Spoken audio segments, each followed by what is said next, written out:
Blog Talk Radio. Here we go.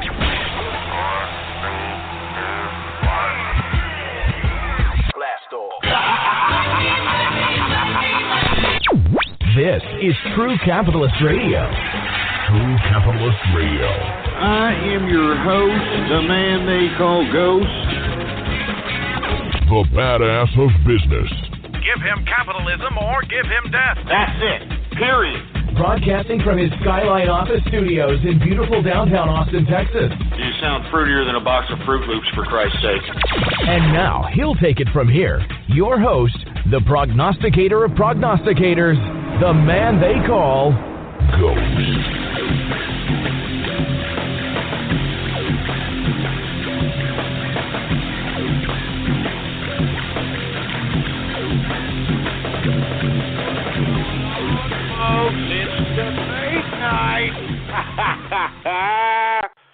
How's it going, folks? And thank you for tuning in with me to this spontaneous Sunday edition, definitely an important edition of the True Capitalist Radio broadcast. It is the presidential debate edition of the show, folks.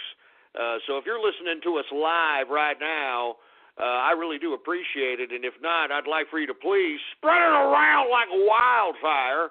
I got to cool down here. I'm not in my traditional locale as it relates to doing this show. I've actually got the wife right over here. I've got Templeton over there, and kind of an informal, impromptu type of show. But I think that this is going to be a very, very, very important debate, probably the most important debate of the campaign, probably the most important debate in American history. And I'm not trying to romanticize it, over glamorize it. I think it's genuine.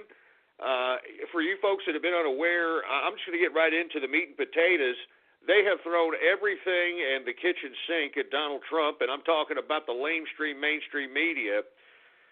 Folks, of course, they unearthed this video, this infamous, what was deemed on Twitter trends, Trump tapes of Trump making some remarks. Of course, in private, it was not under any other assumption that he was being recorded. And moreover, folks, he may have said some things that may have offended the traditional folk if it was directed in a traditional social conversation. I just want to get this, and I want to nip into the bud already. All right, first and foremost, let's stop. All right, if you're like, oh my God, I can't believe Donald Trump would say that word. I can't believe he said it. Yeah. Oh my God. You know, let me tell you something. Okay. For you folks that don't know, if you've got some children, if you've got some virgin ears, please step away for the next few minutes because I am going to describe what everybody is having a hoopla about. All right. Now, go ahead and get the children out, all right? As a matter of fact, while you're doing that, let me go ahead. More beer. Let's get some more beer. I got to calm down on the screaming here. The last thing we need is freaking cops coming in here. You know, I've only been living in this freaking town for a few weeks, for Christ's sake. I'm not going to sit over here and trying to make enemies here. So let's get some beer going. I mean, it's that kind of time. It's that libation. It's that vice time, especially if you're going to be watching this debate, folks. And there's going to be fireworks. Anyway, folks, for you folks that are unaware, supposedly Donald Trump, all right, is some bad, nefarious character because he was recorded in private conversation saying that he's either grabbed a woman or, suggested it in a metaphorical sense. He did not literally intend that he does this, but what he said was that, because of his stature, because of his status, and look, let's not deny it, when you're a rich man, you understand what I'm saying? When you're, somebody who is of affluence, if you're somebody who's famous, all right, you're going to have a lot of these females. You're going to even have a male attention, transsexual attention, all right, pansexual attention. All right, I mean, I know that there's a lot of folks that just can't imagine that. That's never happened to you when you just walk outside, there's a woman trying to pull your balls out of your pants. I know that's never happened to you folks. But that happens every single day, and that's what he was trying to get across to Billy Bush, which, folks, this is a person not only who is I don't know if he's the former head or he's still the head of freaking commentator at freaking Access Hollywood, but this is a man that's related to the Bush crime family. You understand this? He is related to the Bush crime family. So why they recorded this, they wanted to use this for later blackmail for anything. All right, this is how these disgusting, despicable, unscrupulous characters that work within our internal government, that's what they do. All right, the Clinton crime family, the Bush crime family, they blackmail people into submitting to their will, folks. That's why you have everybody in Washington, you have everybody in the Democratic Party submitting to a dying Hillary Clinton, a literally dying Hillary Clinton. All right, I mean, I'm surprised she's even going to come up to this debate. She's been AWOL ever since. But anyway, folks, what Donald Trump said, and that everybody's having a big hoopla and a big problem about, is that he said that he has so much stature that he could literally, get a woman, hug him, and literally grab him by the pussy, is what he said. I'm sorry, I know there's a lot of people who are like, oh my God. That's what he said. He said, I can grab him by the pussy. And you know what I think is going to happen? And I think that I'm witnessing firsthand that's happening on a national basis, is that people are interpreting this. And I think that it's grabbing America by the pussy. If I could use this particular metaphor, it is grabbing America by the absolute pussification of America that we have been subjected to, that I have been talking about since 2008. All right? It has grabbed America by the pussy. All right? It has grabbed America by the pussy, and it is bringing it back into a element of what manhood is about, folks. Because let me tell you, all right? The whole locker room talk, I know that particular euphemism has been brought up as of late on the talking heads. This is locker room talk, folks. All right? I mean, didn't we used to see this on the after-school specials, Remember Billy and Billy and Heather, whoever. I was just thinking of it. Billy and Heather, they went to the movies, and they really didn't do anything, They go home, and Heather thinks that Billy is such a nice guy, and he took her out, and he went to the freaking movies, and anyway, next day Billy's in the locker room, and everybody knows that Billy took out Heather into the damn movies, and hey Billy, what's going on? Huh? Did you do something?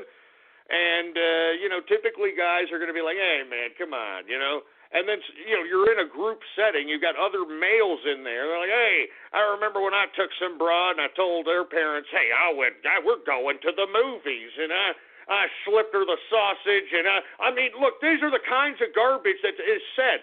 I kid you not, maybe not in today's fruity-ass male America, but it used to be said, all right? This is the kind of things men used to talk about. When real men are around, this is the kind of garbage that they talk about. I'm not joking around. Why don't you go to a golf course? All right. Why don't you go to a damn golf course and put some parabolic microphones or omnidirectional microphones that have high pickup frequency, and take a listen to what these old men are saying on the golf course. All right, especially to the little golf cart girl. That depending on whether she is actually in a golf cart, they have some of these women that actually ride a bike. You know what I mean? And very skippy. Just imagine what they say after that woman leaves, after she services them with refreshments. All right? I'm serious, folks. This is how real men talk. And unfortunately, everybody out here is in shock and awe about Donald Trump doing this, for Christ's sake. I mean, give me a break. This is a clear tactic by not only the Clinton administration, the Bush family, the Republican Party, but the media as well, for covering this, as this is some goddamn major story. All right? Here we have countless documents that have been unleashed by WikiLeaks, Guccifer 2.0, and other various journalists throughout this medium, whether it be internet, whether it be print, whether it be actual videography. We have countless documents proving that the Clintons are nothing more than a criminal enterprise correlated with the Bush crime family. All right? And look, as far as I'm concerned, these are the things that Donald Trump needs to be hitting her at, and they need to be hitting her at right now. All right? Hit her right where it hurts. You're a criminal, Hillary. All right, this whole Clinton Foundation is a slush fund for you, for pay to play. All these ambassadors that are part of the United Nations funded your campaign, funded your Clinton Foundation. You have foreign governments, the Saudis, the Chinese, that are giving you millions of dollars via the Clinton Foundation while you're Secretary of State. And they're getting favorability. They're getting preferential treatment. I mean, give me a break. And, you know, for this to be an issue right now when we got potential world war, I know you folks are, you know, in La La Land watching football when you should be boycotting the son of a bitch because it's an anti-American organization. But you need to realize that we are currently in a nuclear war confrontation footing. And if you don't believe me, why don't you take a look at what's going on right now, all right? Why don't you take a look at what's going on right now in Russia? Why don't you take a look at what's going on right now in Syria? Just take a Google search if you need to. It's not that very hard, folks. You've got nuclear weapons being mobilized in certain areas because of this particular I don't even know what you want to call the Syrian situation. It's just a complete human travesty. Changing a song can change your whole day, but change has never been this powerful. At Nissan's Year of the Truck and SUV event, we're rolling out our capable new lineup and big savings. Shop your local Nissan store and choosenissan.com. Offers end soon. But then you take a look at India and Pakistan, folks, all right? And I've been saying this time and time again. This could be where the genie, and I hate to use that word because of the part of the world it is, because people will claim I'm freaking Grand Dragon or something. But look, I'm just trying to say this as a metaphor, all right? All right? There, let me grab you by the pussy, you stupid freak, all right? Look, bottom line is that we've got precarious nuclear developments of nuclear war happening all over the world. And the last thing that we need is some rehashed locker room talk that was recorded under nobody's consent and was obviously kept for future blackmail. All right? And the Bush's fingerprints are all over this. And guess who's voting for Clinton right now? Huh? All the Bush crime family. That's what I'm telling you, folks. Do not be fooled by this. And I'm telling you this right now. According to Roger Stone, he just tweeted this out. Hillary Clinton is going to refuse to shake Donald Trump's hand, and supposedly it's already set up that Anderson Cooper, a CIA agent working in a supposed free media, because he's a CIA agent, folks. I know you folks may want to say, oh, you're tinfoil hatting. Look it up, all right? Look it up. Anyway, folks, he is going to ask the first question, why, because she's going to get the first question according to all reports. So she's probably going to go right at, I can't believe that he says that about women. I think it's despicable. He has said this about minorities. He said this about women. He has said this about immigrants. He has said this about men, and I think it's horrible. I mean, you're going to see the first set of emotion that you have seen in a long time. And look, I'm a little concerned for Hillary because she's going to have to use a lot of that energy. She's been, building up, resting up in her crypt, for the past 4 or 5 days because nobody has seen her. All right. So she's going to use a lot of energy to, I can't believe this. I mean, this person is despicable. She's going to use the terms like, he should be disqualified. So right off the bat, and I hope Donald Trump, and look, according to reports, I understand some kind of inside info. He is going to go right at the jugular, folks. We have gotten the reports that the Clinton rape victims are in the house, all right? That's right, folks. They are going to be sitting there in the audience, and I hope that somebody directed Donald Trump to say, you know what, you have a lot of nerve, Hillary. Why don't you look at those women right there in those audience right there? You see all those women? Your husband raped those women. And what is she going to say? I'd love to see her reaction. Well, that's a lie. Oh, so now you don't believe them? Now, shouldn't we believe the victim, Hillary? Are you really for women? I mean, you mentally and emotionally abuse these. I mean, I hope he goes right in her goddamn jugular, man. Anyway, folks, look, it's about, I think about 15 minutes to the debate, if I'm not mistaken. I'd like to view everybody's stream that everybody else is viewing so that we can all be in somewhat sync. Of course, this is the internet, so, you know, we may be a few seconds off, but the commentary will still continue through. I'd like to, you know, let everybody know, give me a feedback on Twitter right now. Politics Ghost is the name. Tweet at me right now what exactly the stream is that everybody's going to. Obviously, it's going to be on YouTube because they've got the bandwidth to handle such high-end bandwidth capacity. So can somebody please tweet at me? What is everybody going to go? What is everybody doing? All right, everybody's... all right, I'm still getting, I'm still getting people that are tweeting at me. As a matter of fact, let me go ahead and say some cheers first of all, because this is going to be fun. I hope that you're getting yourself your vice, whether it's a libation, whether it's a pizza, whether it's some candy, whether it's a whole pie and one fork, whether it's a gallon of freaking Haagen-Dazs. I don't care what it is. Popcorn. Sit back. It's going to be a debate to remember. All right? It's going to be a goddamn debate to remember, and I love it. I love it, for Christ's sake. I'm loving every minute of it. All right, there's some people that are, man, everybody's all over the place on these streams, man. Man, Jesus Christ, literally, there's no consistency with it. With everybody. Oh, Jesus Christ. Look at all these streams here. Oh, my God. Okay, this one seems to be the more consistent one here. What is this? All right, we're gonna see here. This is the second presidential debate. Let me see how this looks here, and then maybe I'll tweet this out and say that I'm going to view this one here.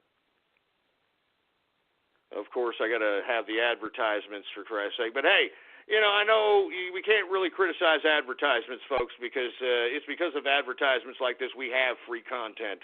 So it's just one of those things you got to do. And hey, who knows? Maybe you like the product. Maybe you need it. Or maybe it's a bunch of crap. Who knows? All right. I'm going with the NBC News. There's about 178,000 people. The chat is disabled for this one, so I mean we don't have to hear anybody's banter about, oh my God. So let me go ahead and tweet this one out, folks, so that everybody can be in the same page. And of course, if you don't have to. If you want to watch your own stream, if you're watching it on television. Whatever the case might be, go ahead and do so, man. I mean, I don't care how you watch it. You know what I mean? I don't care if you're hooking a freaking antenna to the metal plate in your head and you're getting it through your mind. I don't care how you're getting it. Just get it. You must watch the debate, all right? All right, here. Let me go ahead and put a tweet out here, for Christ's sake. I'm going to put the debate I'm watching, all right? The debate I'm watching. And now, look, I'm not going to be able to live tweet, unfortunately, because I'm doing the show, and that's why we're going to do some commentary during and then post. And I want to take some calls. We're going to have a whole hour to discuss what we just witnessed, and hopefully we are in man, I can feel the energy. I don't know about you, all right, but I can feel the energy. Hopefully Donald Trump wipes the floor with this disgusting, despicable, hypocritical, corrupt criminal named Hillary Rotten Clinton. And, I just hope, all right? Because, look, they're coming out with everything in the kitchen sink, and we're going to talk about that later in the post commentary as it relates to the debate. All right, this is the debate I'm watching. Tune in if you like, all right? You don't have to tune in if you don't want to. If you want to, give your business to somebody else, if you like another streamer or something of that nature, by all means. Let me go ahead. Tune in if you like. And I'm just going to put ghost. I'll put debate and then ghost. Hashtag debate, hashtag ghost. How about that? All right, here we go. I want to thank everybody, first of all, for tuning in with me, folks. I'm excited. I could feel the energy, man. I could feel it. I could feel this son of a bitch. I mean, look, I don't mean to be cursing, but I mean, it's just the energy, man. I could feel it, man. Can't you? I mean, the importance. I mean, what's in the ballots. I mean, geez, man. I mean, we cannot. All right, and I'm saying this, we cannot sit here and allow these mainstream media people, we cannot allow these Democrats, these Bush, Clinton crime families, we cannot allow these people to conduct themselves in this way and get away with it. That's why and look, I'm telling you, I'm going to see what happens after this debate. Because let me tell you something, we're at war. And when I mean we're at war, I'm talking beyond the meme wars. I mean information wars. I'm talking all-out onslaught, psychological war. And it's time for us to start getting bare-knuckle. And I'm telling you this right now, folks, if this debate, if you could tell that there's a setup, if you could tell that Anderson Cooper is interrupting and trying to, put himself as a part of the debate, and you know it's a setup, and you know they're trying to smear Trump, well then, by God, we're going to have to do something, all right? I mean, we're going to have to, go bare knuckle. This is a war, for Christ's sake. I'm not joking around. We cannot allow this criminal, this dying criminal, to enter office, for Christ's sake. We cannot allow her to do so. All right? This is about preserving the American way. I mean, I can't underscore it anymore. If you are not voting for Donald Trump, then you are anti-American. Because, I mean, that's literally, they're not even hiding it anymore. They're even saying in mainstream news articles and mainstream publications, nationalism versus globalism, how globalism isn't a bad thing. I mean, they are trying to incept it. All right, they're trying to incept it in your brain that it's okay. Just go ahead and accept globalism. It's all right. That means you can travel freely throughout the world. They try to make it sound so romantic. They want to say, oh, well, it's going to be a global system. No, it's not. It is going to be a global monopoly of many different compartments. There's going to be a global monopoly on bureaucratic government. There is going to be a global monopoly on corporations. There is going to be a global monopoly on military. And that's what you people need to understand. We, as the subjects of this world, we don't have any part of this. And the reason we have no part of this is because a lot of us have never even participated in it. A lot of us have not even participated in it, although I have. But I'm telling you this right now, this is important, and Jesus, man, I'm getting hype. I'm getting hype here, man. What are you about? Freaking, Jesus Christ. About 8 minutes, 7.5 minutes here. Oh, look, there they are. Look, there's Juanita Broderick. Oh, man. Did you see Juanita Broderick there? Oh, my God, she's there. That, for you folks that have been hiding under a rock, living under a rock, Juanita Broderick is the woman that, there she is. There, oh, man, she is the woman that has alleged for a long period of time, over 35 plus years, over 30 years at least, that Bill Clinton has raped her. I just tweeted earlier today her tragic account. Now, they're the Trump girls. The tragic account of her raping encounter with Bill Clinton. Unfreaking believable, man. Unfreaking believable. Anyway, look, I'm going to turn the volume up on this. I want to hear what these idiots are saying. All right, and let's get to this debate here, man. And look, as I stated, expect for Hillary Rodham Clinton to say, oh, I cannot believe you say this about women. He has a consistency of not liking women. He hates women, and he hates Mexicans. He hates blacks. He hates, she's just going to try to sound impassionate. She's going to try to sound like she's pissed. She's going to try to scrunch her little disgusting old face, all that stuff. And there they are. There they are right there. The women that alleged, right, there's Juanita Broderick. There she is. I think that's Kathleen Willey as well, for Christ's sake. Oh, man. All right, let's turn it up here.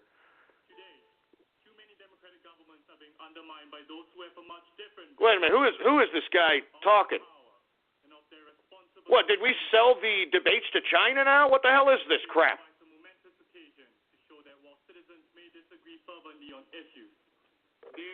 it is important to stay engaged in the democratic process if Lincoln's words have any meaning at all. Come November 8th, citizens across this nation will cast their ballots. Can somebody explain to me who this feller is here? I mean, did we, sell advertising to China or something? What is this? Washington University for hosting this debate and for giving voice to the competing ideas at the core of democracy. Thank you. Oh, I guess he must be some university kid, I'm assuming. Huh? I don't know, man. Can we just get with the debate here? Jesus, all these blowhards trying to give themselves so much credit for doing nothing. Good God.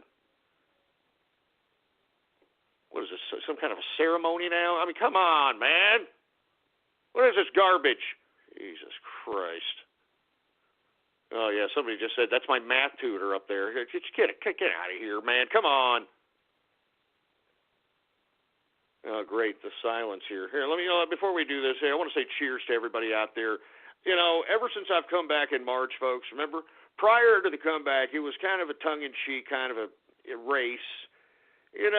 Meme wars, Pepe, all that stuff, man. It has gotten very serious, and it's even getting more serious as days go by. We're going to talk about what the Clinton crime family and the media have in store for tomorrow in the third hour, because it's pretty disgusting on what the hell they're going to have in store, and it's just going to get worse and worse. All right, that's why I'm saying we're at war, and it's an information war. It's a meme war. All right, please welcome who's this hag? President Bill Clinton and Melania Trump. What the hell?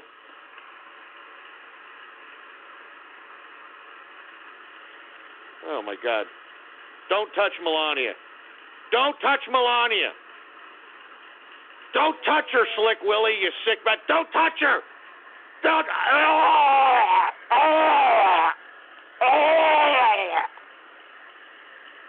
God damn it. Somebody better wash those hands, man. I'm telling you this right now. Oh, my God. Freaking rapist. Look at him. He's right there. He sees him. He sees Juanita Broderick there. Oh, this is already getting good. This is already getting good, man.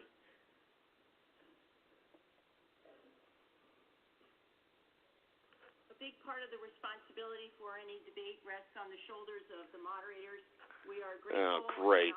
Bring out stupid Anderson Cooper. Of ABC News and Anderson Cooper. Oh, and Raditz. Jesus Christ. Could you get any more institutionalized media, for freaking heaven's sake? There's the CIA agent trying to act Mr. Hipster. Stupid fruit bowl. Thank you very much. Thank you very much. I'm Anderson Cooper. Just came back from the bathroom. Do the little toad happen. For hosting this debate, and also the Commission on Presidential Debates for sponsoring this. Shut up. This guy makes me sick. Look at his little weasel face. Thousands of people who have sent in questions online to ask questions. Shut up, you CIA agent, you freaking spook. Shut up. They promised to remain silent, and I Oh, know my God. this evening, but no booing outbursts. Shut up. Of any kind we want. Shut up, Raditz. Jesus Christ. I mean, do we have to watch this? Look at these people. They're trying to direct the audience. They're trying to already, spin the narrative. Oh, good God. I need a drink. Give me my freaking drink. Here we go.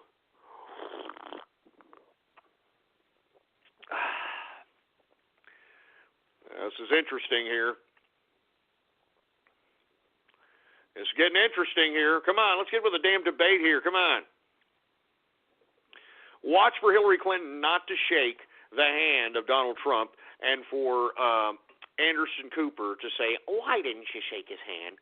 Well, I think it's despicable. I think it's disgusting. Oh, man, look at Hubble's daughter.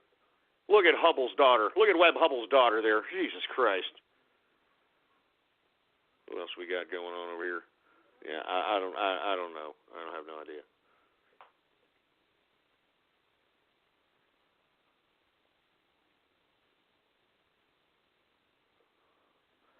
What the hell are we waiting for? Jesus Christ, these stupid people.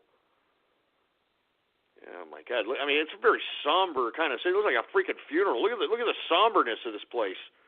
Good God. Like they just sacrificed a small child in the middle of the room. Look at this. Just Jesus. What is this crap? Come on, everything rides on this, man. America rides on this, man. Jeez Christ. Oh man, jeez, man. This is just. Can you feel the excitement, folks? I can feel it, man. Everybody there can feel it. This is important. I can feel the sparks fly. Man, do not hold back, Trump. Throw it right in Clinton. Look at Clinton looking around. Look at her. It's like, oh my God, there's Juanita. There she is right there. I can't believe it. God damn it, Trump, son of a bitch. I just want to get my rocks off and just go, man. That's all I do. It's a little Arkansas broad. Who cares? That's the way he's thinking. Changing a song can change your whole day, but change has never been this powerful. At Nissan's Year of the Truck and SUV event, we're rolling out our capable new lineup and big savings. Shop your local Nissan store and choose Nissan.com. Offers end soon. Anyway, folks, I hope that you're having a good time here. Let me know if you're watching the debate here. It is the calm before the storm, definitely. Good God, man. Good God. All right, something happened to the stream here. What the hell happened to the stream? Come on. Oh, great. Got to do the intro. You know, you paid these graphic tards to do this, so you got to do all this. Here now, Kate Snow. Good evening. We are minutes away from the second presidential debate between Hillary Clinton and Jesus Christ. I don't want to hear your commentary. Shut up. Shut up. And this debate has taken on even more. I'm sorry, folks. It seems as if it's already a couple of minutes late, to say the least, and they're trying to stall. Oh, my God. And it's a town hall-style debate. Interesting. Oh, yeah. Accused former President Bill Clinton of sexual misconduct in the past, and some of those women are in the debate audience tonight. Juanita Broaddrick and Kathleen Willey, we've seen there just moments ago. The spouses of the candidates were introduced, Bill Clinton and Melania Trump. They'll watch the debate from just off stage. And joining me now from inside the hall, NBC's Andrea Mitchell. All right, we don't need to hear Andrea Mitchell, who's married to Alan Greenspan, who was the Federal Reserve Chairman back in the day before Bernanke. Jesus Christ. I mean, can we get any more obvious here? All right, seriously, can we get any more goddamn obvious? Good God. All right, let's just get with the debate here. Folks, look, I'm sorry if I sound a little angsty or antsy, but this is a very important debate, all right? I mean, I want to see Donald Trump go right at this broad's jugular, man. He needs to do it for America, goddammit. He needs to do it for America.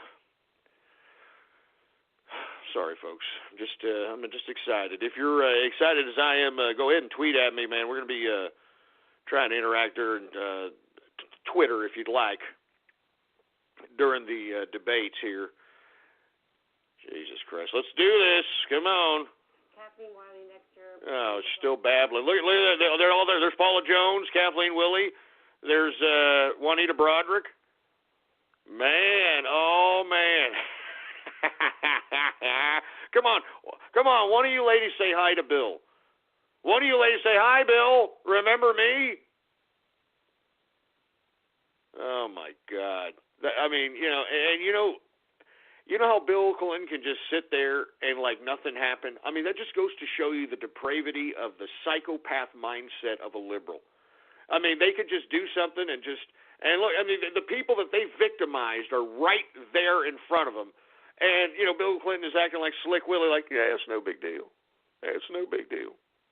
Just a couple of hoes, baby. It's just no big deal. Yeah. I don't love them hoes. I'm out the dough. I mean, that's literally what Slick Willie's doing, for Christ's sake, man. I don't love you hoes. I'm out the dough. Jesus Christ, man. I hope that one of them asks a question. I hope that Donald Trump points to them. I hope that Donald Trump makes reference to them. I mean, it's about time to start going bare knuckle with these sons of bitches. I mean, that ain't no goddamn joke. I mean, it's war, all right? It's goddamn war. All right, here we go. I'm Martha Raddatz from ABC News. And I'm Anderson Cooper from CNN. We want to welcome you to Washington University in St. Louis for the second presidential debate between Hillary Clinton and Donald Trump. Shut up. Sponsored by the Commission on Presidential Debates. Tonight's debate is a town hall format, which gives voters a chance to directly ask the candidates questions. Martha and I will ask follow-up questions, but the night really belongs to the people in this room and to people across the country who have submitted questions online. The people you people, quote, online, wink, wink. They are all from the St. Louis area and told Gallup they haven't committed to a candidate. Each of them came here with what a bunch of crap. they want to ask, and we saw those questions for the first time this morning. Anderson and I and our team from ABC. If you're an undecided voter at this point, then you're probably the asshole that holds up the line, figuring out whether he wants ham or cheese on his salad at the goddamn salad bar. Son of a bitch. So we've asked the audience here not to slow things down with any applause, except for now.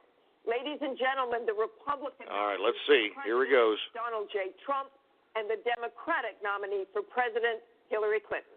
All right, now, they're both coming out here. Here comes Hillary Rotten. Here comes Donald Trump. Let's see if there's a handshake. Oh, her eyes are already cross-eyed. Her eyes are already cross-eyed.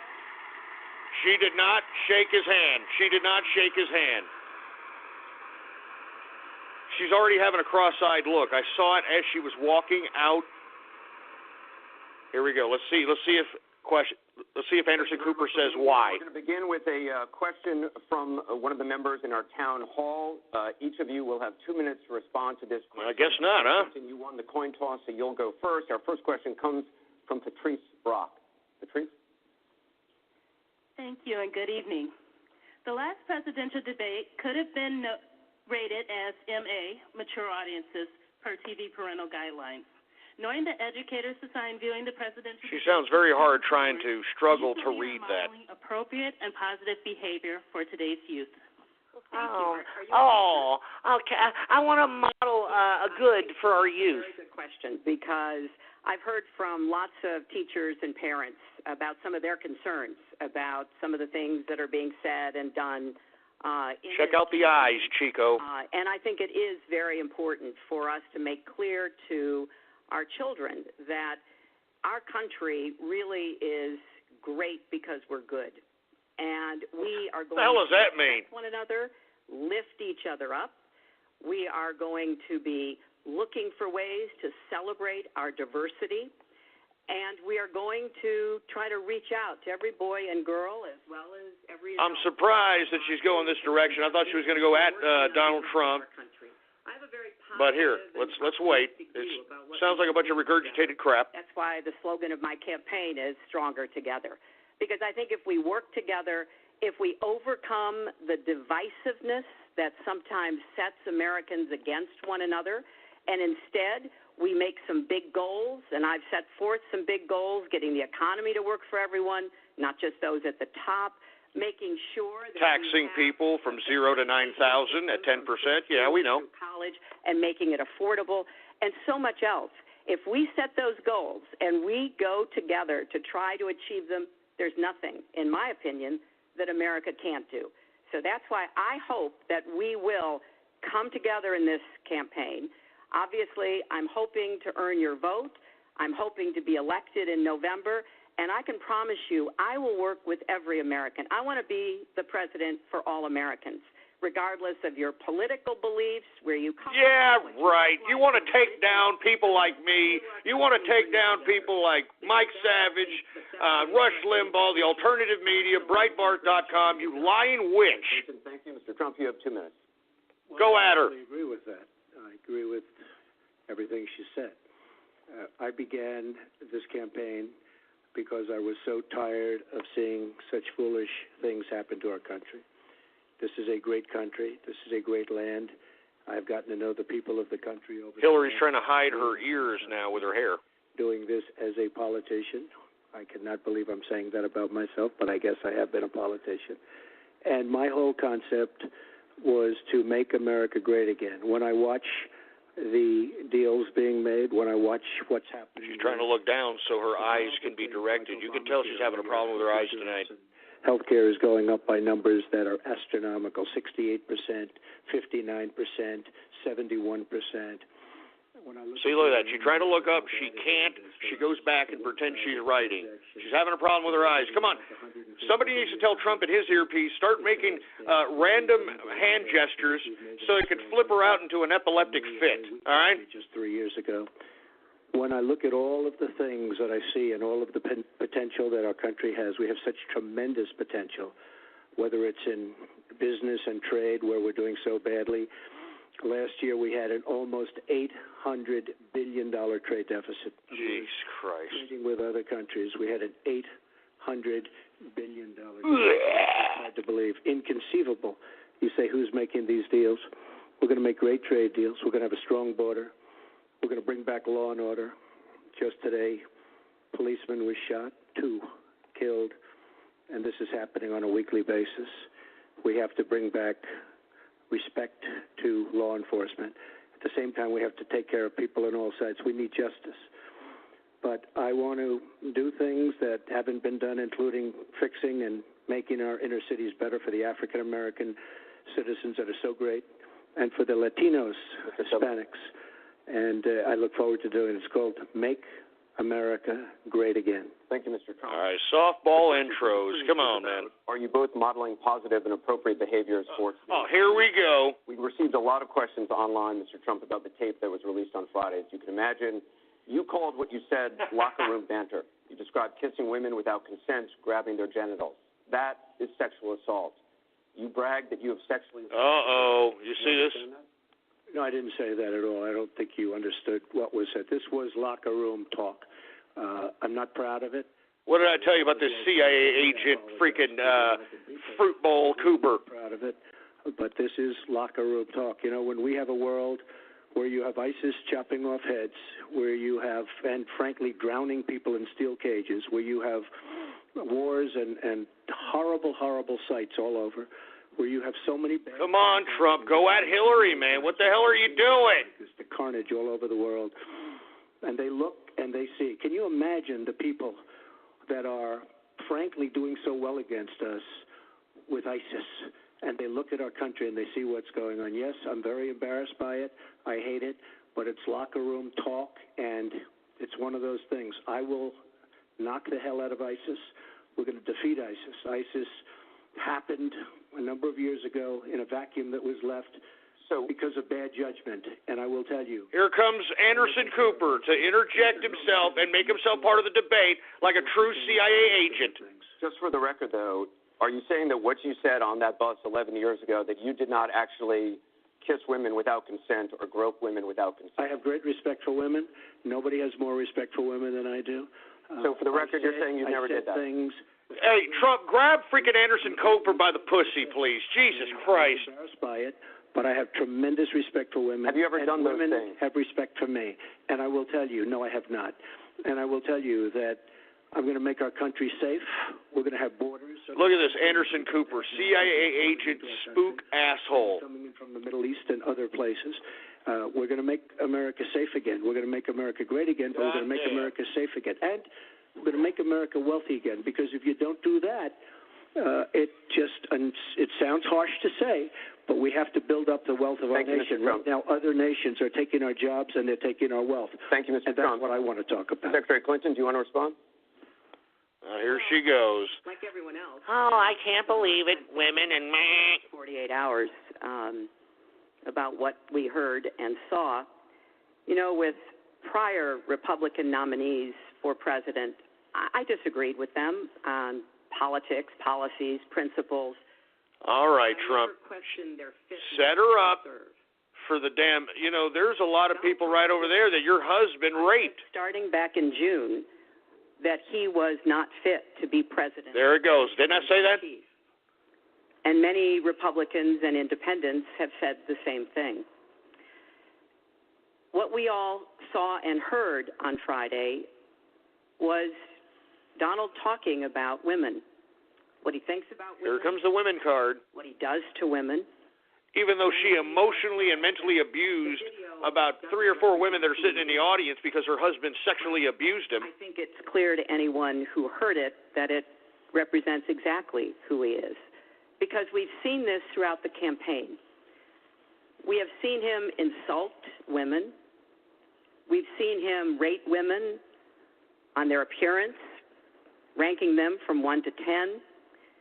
We've seen him embarrass women on TV. Which are like a -5. We saw him after the first debate spend nearly a week denigrating a former Miss Universe in the harshest, most personal terms. Is she still beating this dead horse? Seriously? Donald Trump is. But it's not only women, and it's not only this video that raises questions about his fitness to be our president. Come on, Trump. He has also targeted immigrants, African Americans. Oh, didn't I say that? Here we go. I knew this speech was coming, man. Muslims, and so many others. Oh, come on. So this is who Donald Trump is. And the question for us, the question our country... You're so predictable, Hillary. Come on, Trump. ...is that this is not who we are. Freaking grab this stupid, disgusting, crustated cunt by the pussy. Excuse my French, folks. I mean, look, it's late night. We're watching this. It's war. It's war. The entire world. That America already is great, but we are great because we are good. And we will respect one another. And we will work with one another. And we will celebrate our diversity. These are very important values to me because this is the America that I know and love. And I can pledge to you tonight that this is the America that I will serve if I'm so fortunate enough to become your president. And we want to get to some questions from online. To respond to that? I assume I am. Yes, you can respond to that. Trying to move ahead. It's just words. Those words, I've been hearing them for many years. I heard them when they were running for the Senate in New York, where Hillary was going to bring back jobs to upstate New York, and she failed.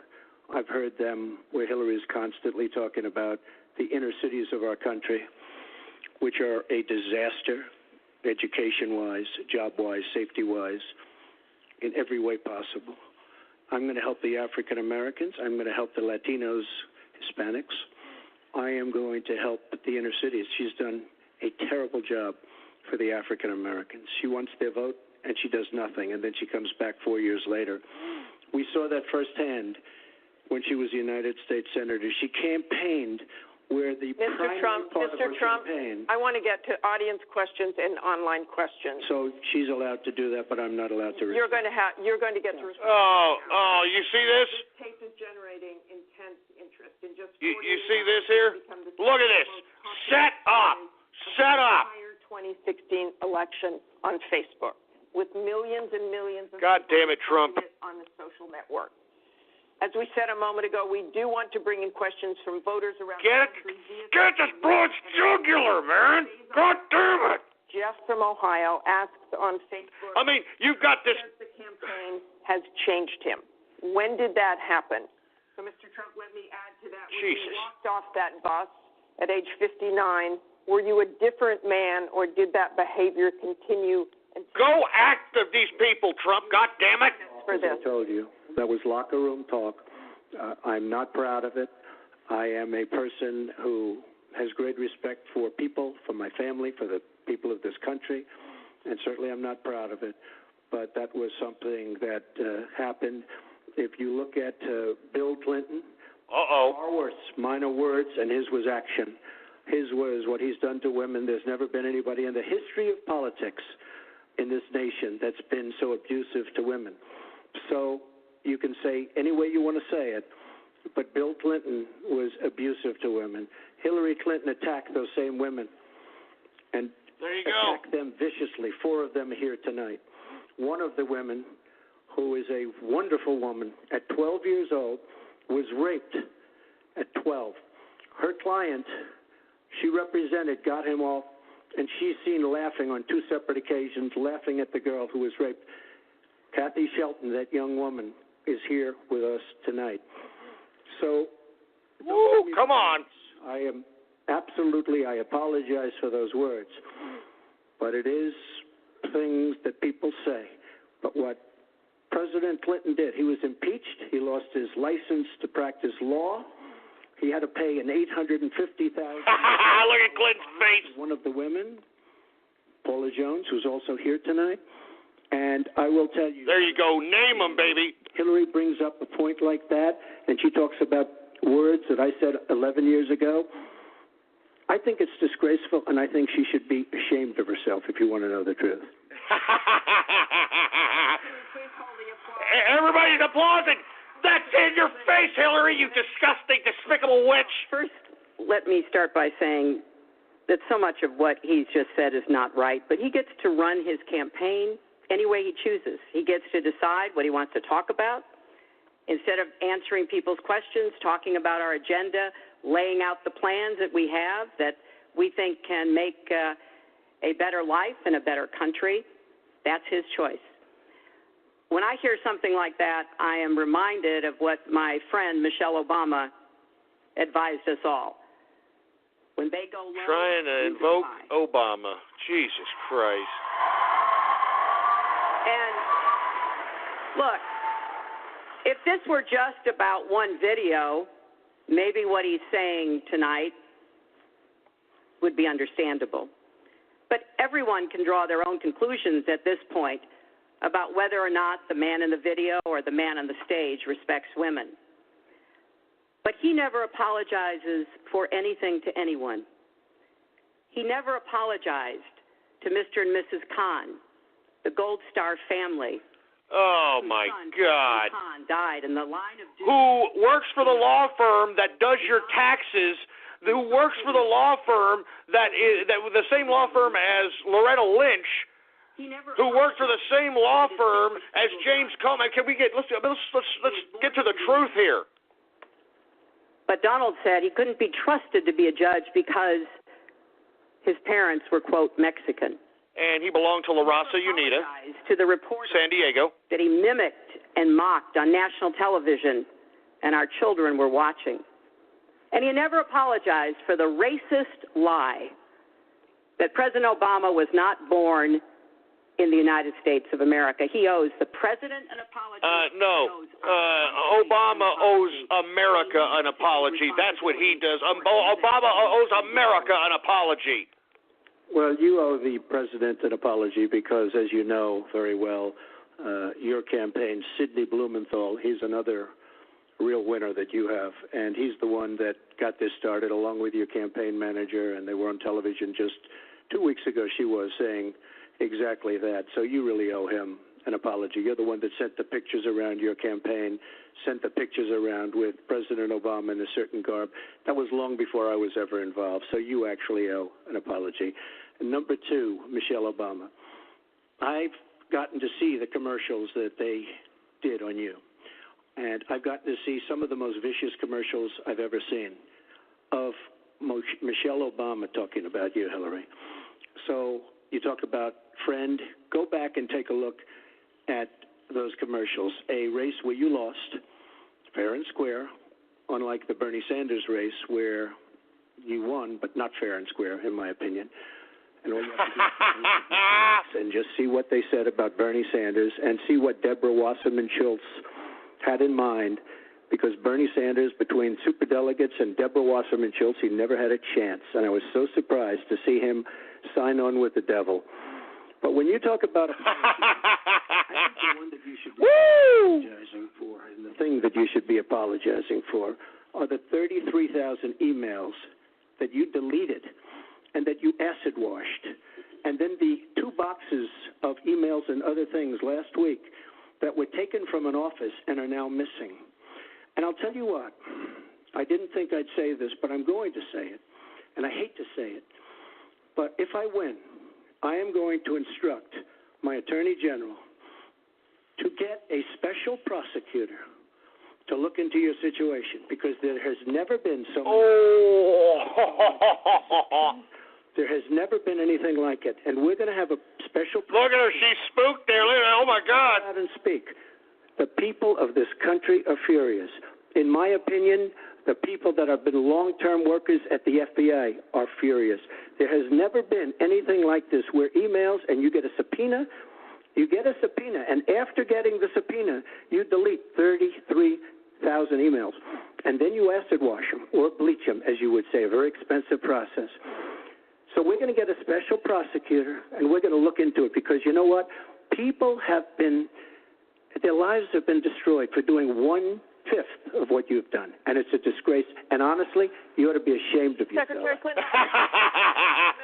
Oh, man. Everything he just said is absolutely false, but I'm not surprised. Really? In the first boo! In the first the audience needs to calm down here. I told people that it would be impossible to be fact-checking Donald all the time. I'd never get to talk about anything I want to do and how we're going to really make lives better for people.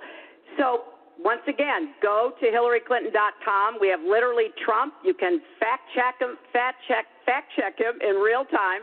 Last time at the first debate, we had millions of people fact-checking, so I expect we'll have millions more fact-checking because, it is it's a little flustered there. That someone with the temperament of Donald Trump is not in charge of the law in our country. Yeah, because you'd be in jail. Secretary. You'd be in jail, Hillary! Hillary for president! We want to remind the audience to please not... Shut up, you CIA agent piece of crap. Go service a glory hole. And Secretary Clinton, I do want to follow up on emails. You've said your handling of your emails was a mistake. You disagreed with Director... There you go, Trump. James Comey, calling your handling of classified information, quote, extremely careless. The FBI said that there were 110 classified emails that were exchanged, 8 of which were top secret, and that it was possible hostile actors did gain access to those emails. You don't call that extremely careless? Well, Martha, first let me say, and I've said it before, but answer the question. I want everyone to hear it. That was a mistake, and I take responsibility a mistake. for using a personal email account. Obviously, if I were to do it over again, I would not. I'm not making any excuses. It was a mistake, and I am very sorry about that. But I think it's also important to point out where there are some misleading accusations from critics and others. Oh, yeah, like what? After a year-long investigation, there is no evidence good God. hacked the server I was using, and there is no... Comey said it, you dumb cunt. Excuse my French, I'm sorry. Anyone who says otherwise has no basis that any classified material ended up in the wrong hands. Listen to this 1984 doublespeak. Very seriously. And always have. When I was on the Senate Armed Services Committee, I was privy to a lot of classified 1984 doublespeak, man. Secretary of State. I had some of the most important secrets. You disgusting. I need a beer, for Christ's sake. So I am very committed to taking classified information seriously. And as I said, there is no evidence that any... Comey said it in front of the freaking House Judiciary Committee, you dumb broad. She didn't know the letter C on a document, right? She didn't even know what that letter meant. It's amazing. I'm watching Hillary go over facts, and she's going after fact after fact, and she's lying again because she said what she did with emails was fine. You think it was fine to delete 33,000 emails? I don't think so. She said the 33,000 emails had to do with her daughter's wedding, number one, and a yoga class. Well, maybe we'll give 3 or 4 or 5 or something. 33,000 emails deleted. And now she's saying there wasn't anything wrong. And more importantly, that was after getting a subpoena. That wasn't before. That was after. She got it from the United States Congress. And I'll be honest, I am so disappointed in congressmen, including Republicans, for allowing this to happen. Our Justice Department, where her husband goes on the back of an airplane for 39 minutes, talks to the Attorney General days before a ruling is going to be made on her case.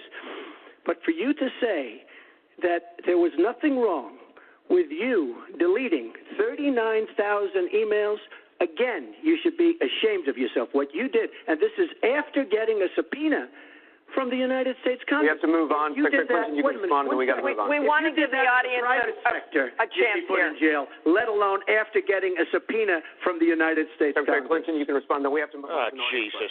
Look, it's just not true. And she's stumbling. Allow her to respond, please. Personal emails, not official. 33,000? Yeah. Well, we turned over 35,000. So it was. What about the other 15,000? Please allow her to respond. She didn't talk while you talked. Yes, that's true. I didn't. And I didn't in the first debate. And because you've got nothing to say is right. Because I'd like to get to the questions that the people have brought here tonight to talk to us about. And get off this question. Okay, Donald, I know you're into big diversion tonight, anything to avoid talking about your campaign and the way it's exploding and the way Republicans are leaving you. But let's at least focus on some of the issues that people care about tonight. Let's get to their questions. We have a question. Why don't you answer the question? About health care, Ken? I'd like to know, Anderson, why aren't you bringing up the emails? I'd like to know. Why aren't you getting brought up to the the bottom? emails. No, it hasn't. It hasn't. And it hasn't been finished at all. Ken Karpowitz has a question. It's nice to 1-on-3. Thank you. Affordable Care Act, known as Obamacare, it is not affordable. Premiums have gone up, deductibles have gone up, co-pays have gone up, prescriptions have gone up, and the coverage has gone down. What will you do to bring the cost down and make coverage? Get rid of it. That first one goes to Secretary Clinton because you started out the last one to the audience. Oh, Jesus Christ. No, go ahead, Donald. No, I'm a gentleman, Hillary. Go ahead. Secretary Clinton? Well, I think Donald was about to say he's going to solve it by repealing it and getting rid of the Affordable Care Act. And I'm going to fix it because I agree with you. Premiums have gotten too high, co-pays, deductibles, prescription drug costs, and I've laid out a series of actions that we can take to try to get those costs down. But here's what I don't want people to forget when we're Notice how she talking didn't even about answer the reigning question. costs, which has to be the highest priority of the next president. When the Affordable Care Act passed, it wasn't just that 20 million people got insurance who didn't have it before, but that in and of itself was a good thing. I meet these people all the time, and they tell me shut up. the difference having Shut insurance up. meant to them and their families.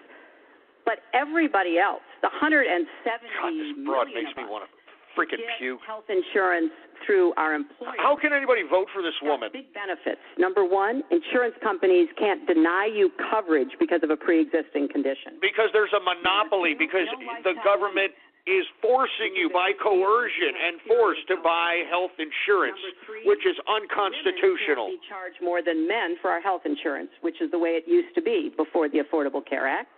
Number four, if you're under 26 and your parents have a policy, you can be on that policy until the age of 26. If they can afford it, you dumb imbecile. So I want very much to save what works and is good. What's working? What do you mean, a government-mandated health insurance coercion scheme?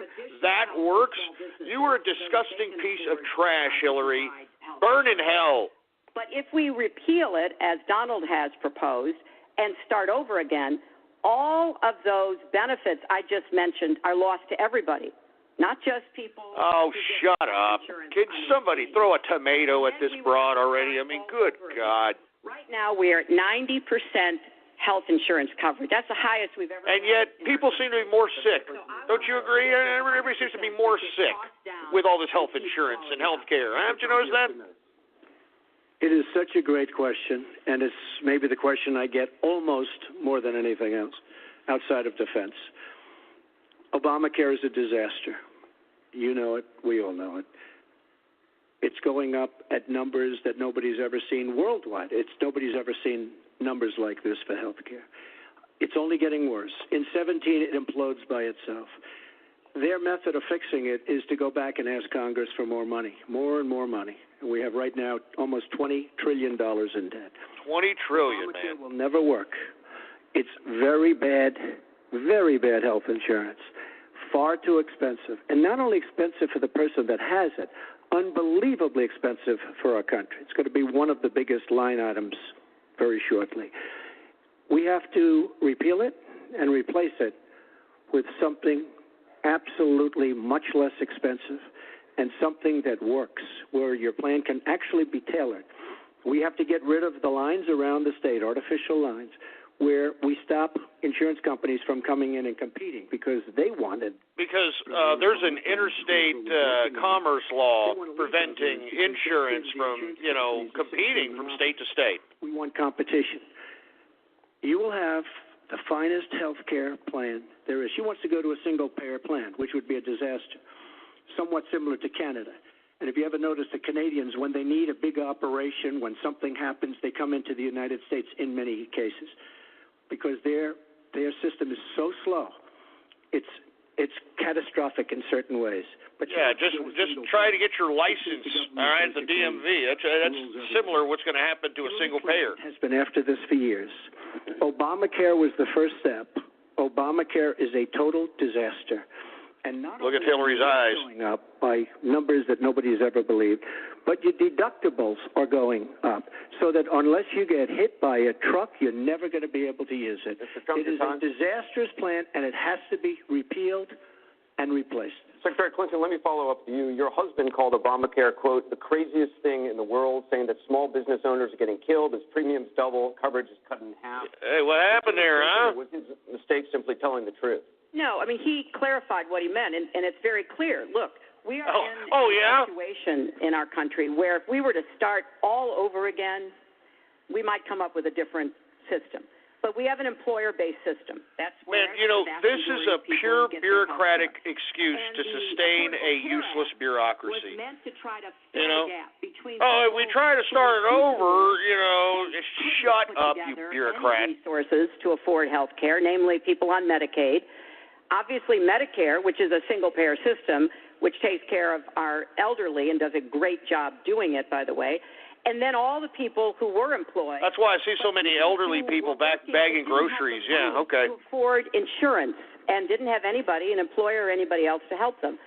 That was the slot that the Obamacare approach was to take. And like I say, 20 million people now have health insurance. So if we just rip it up and throw it away, what Donald's not telling you is we just turn it back to the insurance companies the way it used to be. And that means the insurance companies... that's such a manipulative statement. It is about the insurance companies. You are forced by the government to purchase health insurance. This is doublespeak 1984, man.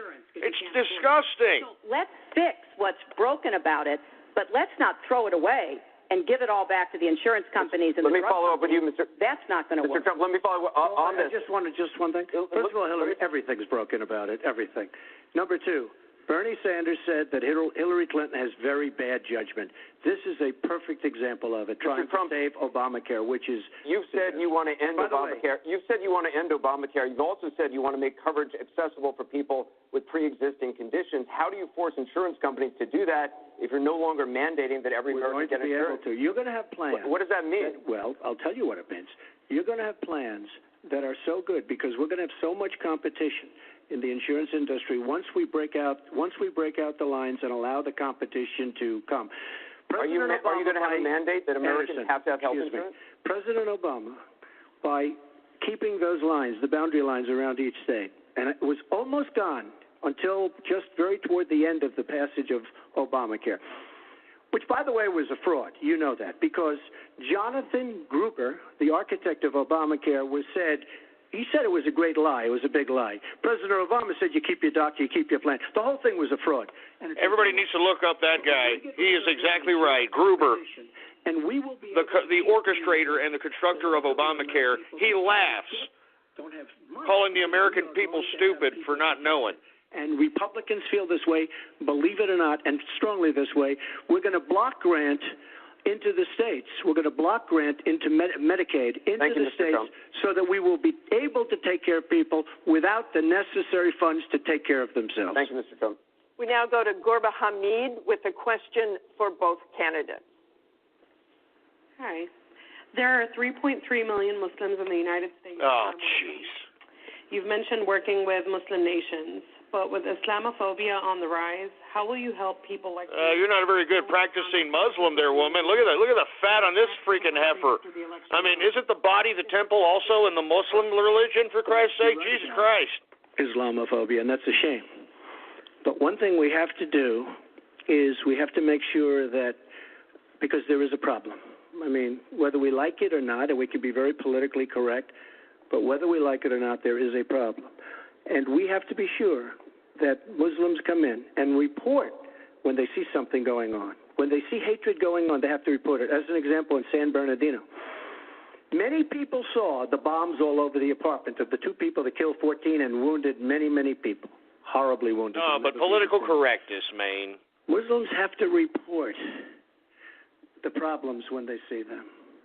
And, there's always a reason for everything. If they don't do that, It's a very difficult situation for our country because you look at Orlando and you look at San Bernardino and you look at the World Trade Center. Go outside, you look at Paris. Look at that horrible. These are radical Islamic terrorists. I mean, I know. I mean, well, how many more do we have to? President Obama. He won't use the term radical Islamic terrorism. Now, to solve a problem, you have to be able to state what the problem is, or at least say the name. She won't say the name, and President Obama won't say the name, but the name is there. It's radical Islamic terror. And before you solve it, you have to say the name. Secretary Clinton. Well, thank you for asking your question. And I've heard this question from a lot of Muslim Americans across our country because, unfortunately, there's been Jesus Christ. Here comes the liberal pump. Dark things said about Muslims. And even someone like remove kebab sacrificed himself defending our country in the United States Army has been subject to attack by Donald. I want to say just a couple of things. First, we've had Muslims in America since George Washington, and we've had many successful Muslims. We've never had Wahhabists that have been trained by Saudi Arabia, which owns the majority of our debt. My vision you stupid idiot. Where everyone has a place. If you're willing to work hard, you do your part. Man, how many times do we have to hear this speech by liberals before the general American populace starts realizing that, I think they're lying. I think they're lying. Engaging in the kind of demagogic rhetoric that Donald has about Muslims. We need American Muslims to be part of our eyes and ears on our front lines. I've worked with a lot of different Muslim groups around America. I've met with a lot of them. And my Muslims. How important it is for them to feel that they are wanted and included and part of our country, part of our homeland security, and that's what I want to see. It's also important, I intend to defeat ISIS, to do so in empty rhetoric, man. People still fall for this liberal nonsense. I mean, give me a break. Give me a break. Why should we cooperate with the Americans? And this is a gift to ISIS and the terrorists, violent jihadist terrorists. We are not at war with Islam, and it is a mistake, and it plays into the hands of the terrorists to act as though we are. Yeah, the terrorists that you and Obama created with the CIA and NATO that overtook Libya, that overtook Egypt, tried to take over Syria. Secretary Clinton, Mr. Trump, in December, you said this. Donald J. Trump is calling for a total and complete shutdown of Muslims entering the United States until our country's representatives can figure out what the hell is going on. We have no choice. We have no choice. Your running mate said this week that the Muslim ban is no longer your position. Is that correct? And if it is, was it a mistake to have a religious test? First of all, Captain Khan is an American hero. And if I were president at that time, he would be alive today. Because unlike her, who voted for the war without knowing what she was doing, I would not have had our people in Iraq. Iraq was a disaster. So he would have been alive today. The Muslim ban is something that in some form has morphed into a extreme vetting from certain areas of the world. Hillary Clinton wants to allow. And why did it morph into that? Answer the question. Why don't you still interrupt believe her? You interrupt me all the time. Why don't you interrupt her? Would you please explain whether or not the Muslim... Look at this stupid panel, man. This is disgusting. Extreme vetting. We are going to areas like Syria where they're coming in by the tens of thousands because of Barack Obama, and Hillary Clinton wants to allow a 550% increase over Obama. People are coming into our country like we have no idea. All these damn wild Yehudis, man. We don't know where they're, what's going on here. People need to wake up. This ain't no goddamn liberal love fest out here. Of all time. We have enough problems in this country. I believe in building safe zones. I believe in having other people pay for them. As an example, the Gulf states who are... And Hillary's already looking a little tired, don't you think? A little disheveled. Can take care of people. But I don't want to have, with all the problems this country has and all of the problems that you see going on, hundreds of thousands of people coming in from Syria when we know nothing about them. We know nothing about their values, and we know nothing about their love for our country. And Secretary Clinton, let me ask you about that, because you have asked for an increase from 10 to 65,000 Syrian refugees. We know you want tougher vetting. That's not a perfect system. So why take the risk of having those refugees come into the country? Well, first of all, I will not let anyone into our country that I think poses a risk. BS. But there are a lot of refugees, women and children. Think of that picture we all saw of that 4-year-old boy with the blood on his face. Oh, let's invoke some more emotion, for Christ's sake. I mean, these goddamn liberals, man, they make me sick. They're so goddamn predictable. How do people fall for this crap over and over and over again? It's freaking political insanity. Aggression, and we need to do our part. We by no means are carrying anywhere near the load that Europe and others are. But we will have vetting that is as tough as it needs to be from our professionals. Tough as it needs to be. Oh, well, thank you, mein Führer. For us, as a policy, not to say, as Donald has said, we're going to ban people based on a religion. How do you do that? We are a country founded on religious freedom and liberty. How do we do what he has advocated without causing great distress within our own country? Are we going to have religious tests when people fly into our country? And how do we expect to be able to implement those? So I thought that what he said... This is the same red herring argument that these liberals... I mean, that's what they said in Europe, and look at them now. You can look at them now. On a lot of the terrorist sites.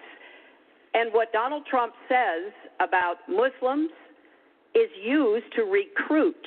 Oh, shut up, you stupid broad. To create a war between us. And the final thing I would say, this is the 10th or 12th time that he's denied being for the war in Iraq. We have it on tape. The entire press corps has looked at it. It's been debunked, but it never stops him from saying whatever he wants to say. Has not been debunked. So please. Has not been debunked. Go to HillaryClinton.com and you can see it. I was against the war in Iraq. Has not been debunked. And you voted for it, and you shouldn't have. Well, I just want to There's been lots of fact-checking on that. I'd like to move on to an online question. She just went about 25 seconds over her time. Could I just respond to this, please? Very quickly, please. Hillary Clinton, in terms of having people come into our country, we have many criminal illegal aliens.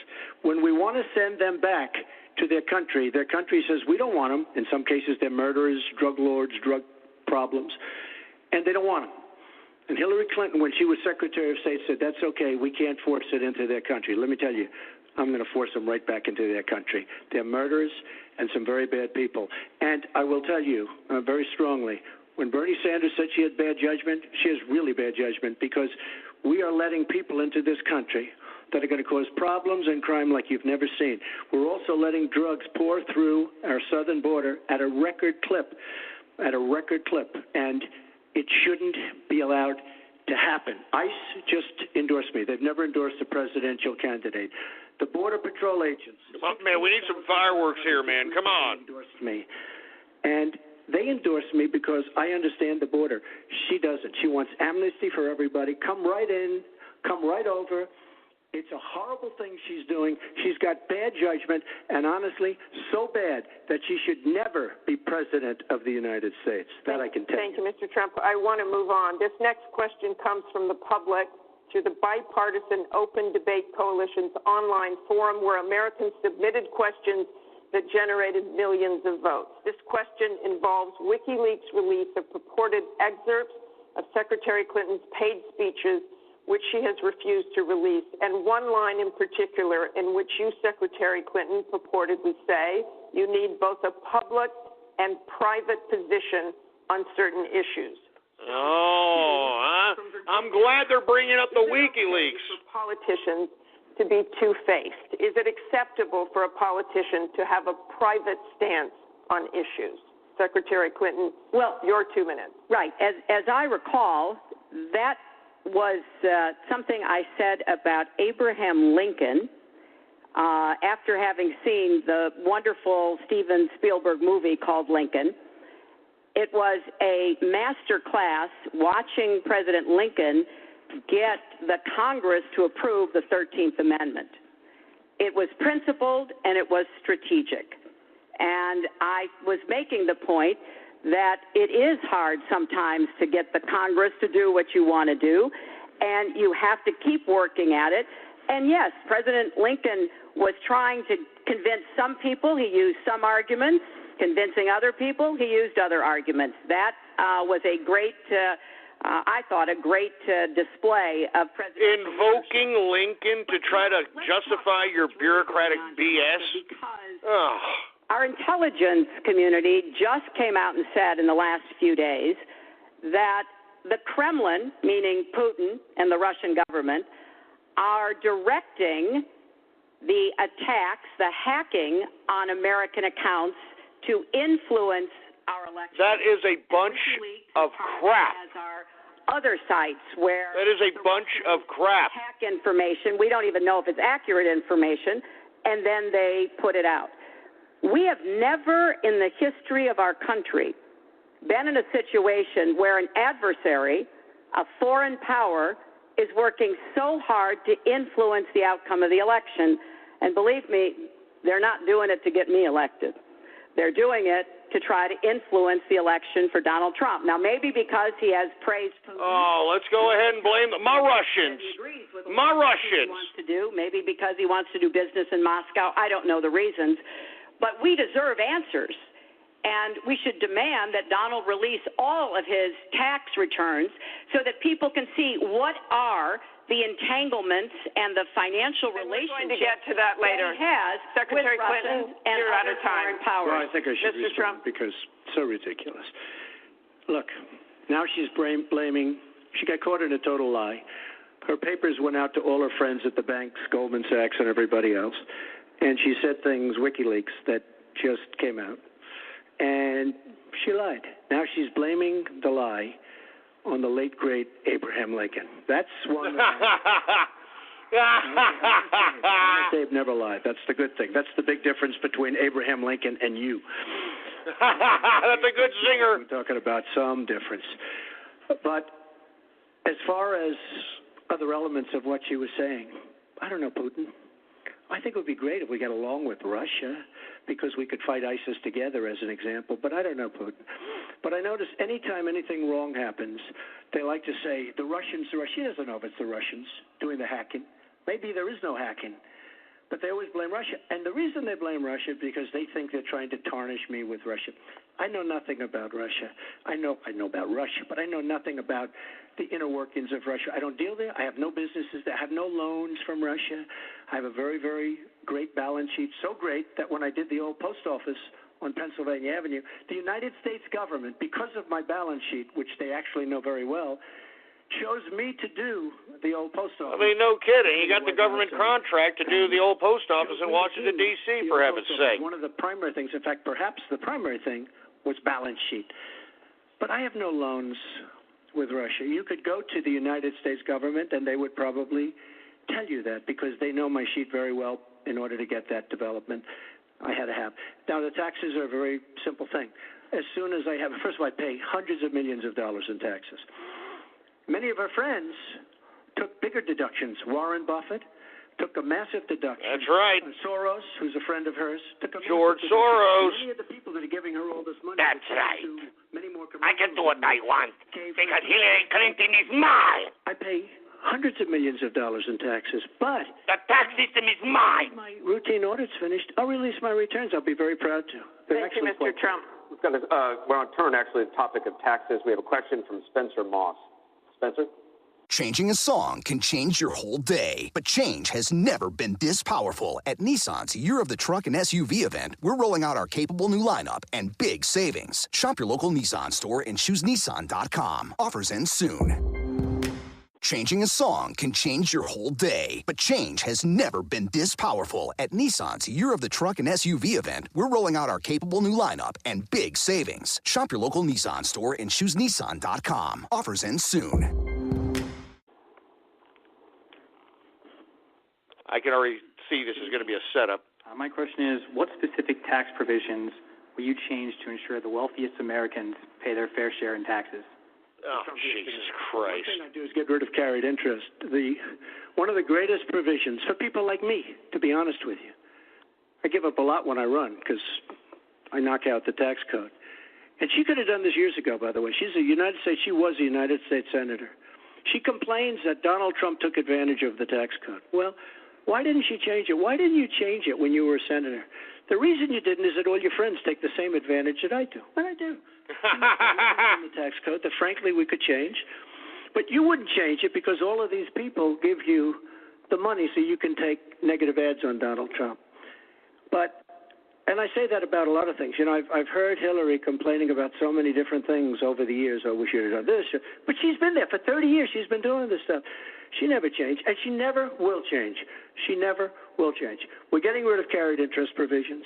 I'm lowering taxes, actually, because I think it's so important for corporations, because we have corporations leaving, massive corporations and little ones. Little ones can't form. We're getting rid of regulations, which goes hand in hand with the lowering of the taxes. But we're bringing the tax rate down from 35% to 15%. We're cutting taxes for the middle class, and I will tell you, we are cutting them big league for the middle class. And I will tell you, Hillary Clinton is raising your taxes, folks. You can look at me. She's raising Yes, she is. Really high. And what that's going to do is a disaster for the country. But she is raising your taxes, and I'm lowering your taxes. That in itself is a big difference. We are going to be thriving again. We have no growth in this country. There's no growth. If China has a GDP of 7%, it's like a national catastrophe. We're down at 1%. And that's like no growth. And we're going lower, in my opinion.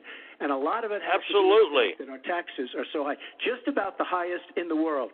And I'm bringing them down to one of the lower in the world. And I think it's so important, one of the most important things we can do. But she is raising everybody's taxes massively. Secretary Clinton, you have 2 minutes. Come on. And remember, if you're making $0 to $9,995, you now owe 10% of that to the IRS under Hillary's plan. But he lives in an alternative reality, and it is sort of amusing to hear somebody who hasn't paid federal income taxes in maybe 20 years talking about what he's going to do. But I'll tell you what he's going to do. His plan will give the wealthy and corporations the biggest tax cuts they've ever had, more than the Bush tax cuts by at least a factor of 2.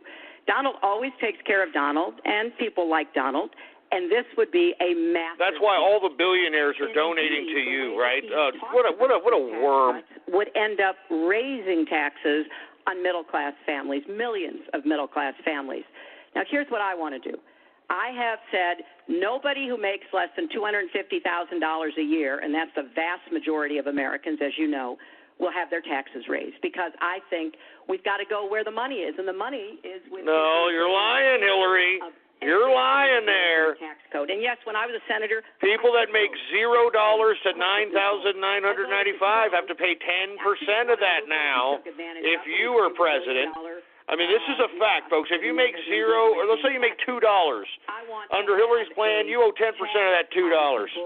Who are making $1 million? It's called the Buffett rule. Yes, Warren Buffett is the one who's gone out and said somebody like him should not be paying a lower tax rate. And you know what he's doing? He's funneling all his money into the nonprofit organization scheme, much like that asshole Zuckerberg, much like that asshole Bill Gates. That's how they're funneling their money so they don't have to pay taxes on it. It's been unfortunate, but it's happened. I mean, these people think that the capitalists don't know their schemes. Gone to the top, and we need to reverse that.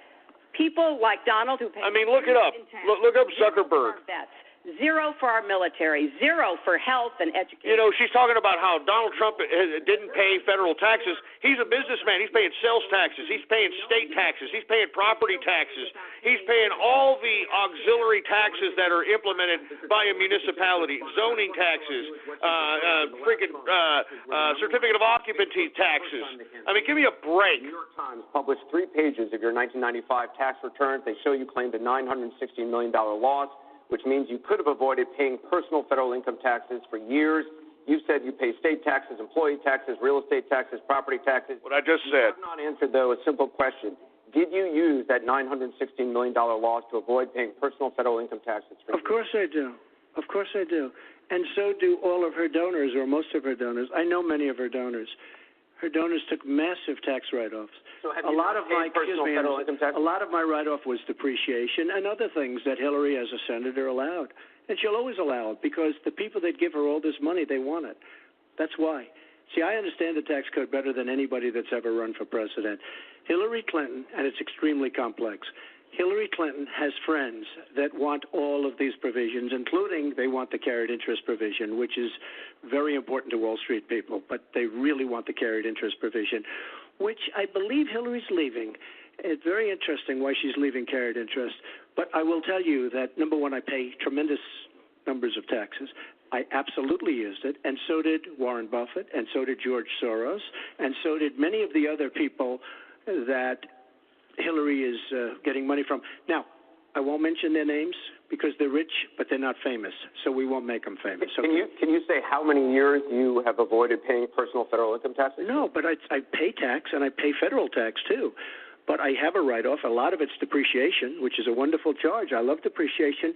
You know, she's given it to us. Hey, if she had a problem for 30 years... Exactly. If she has a problem, why don't you initiate a bill as a senator? Something about it. She talks about taxes.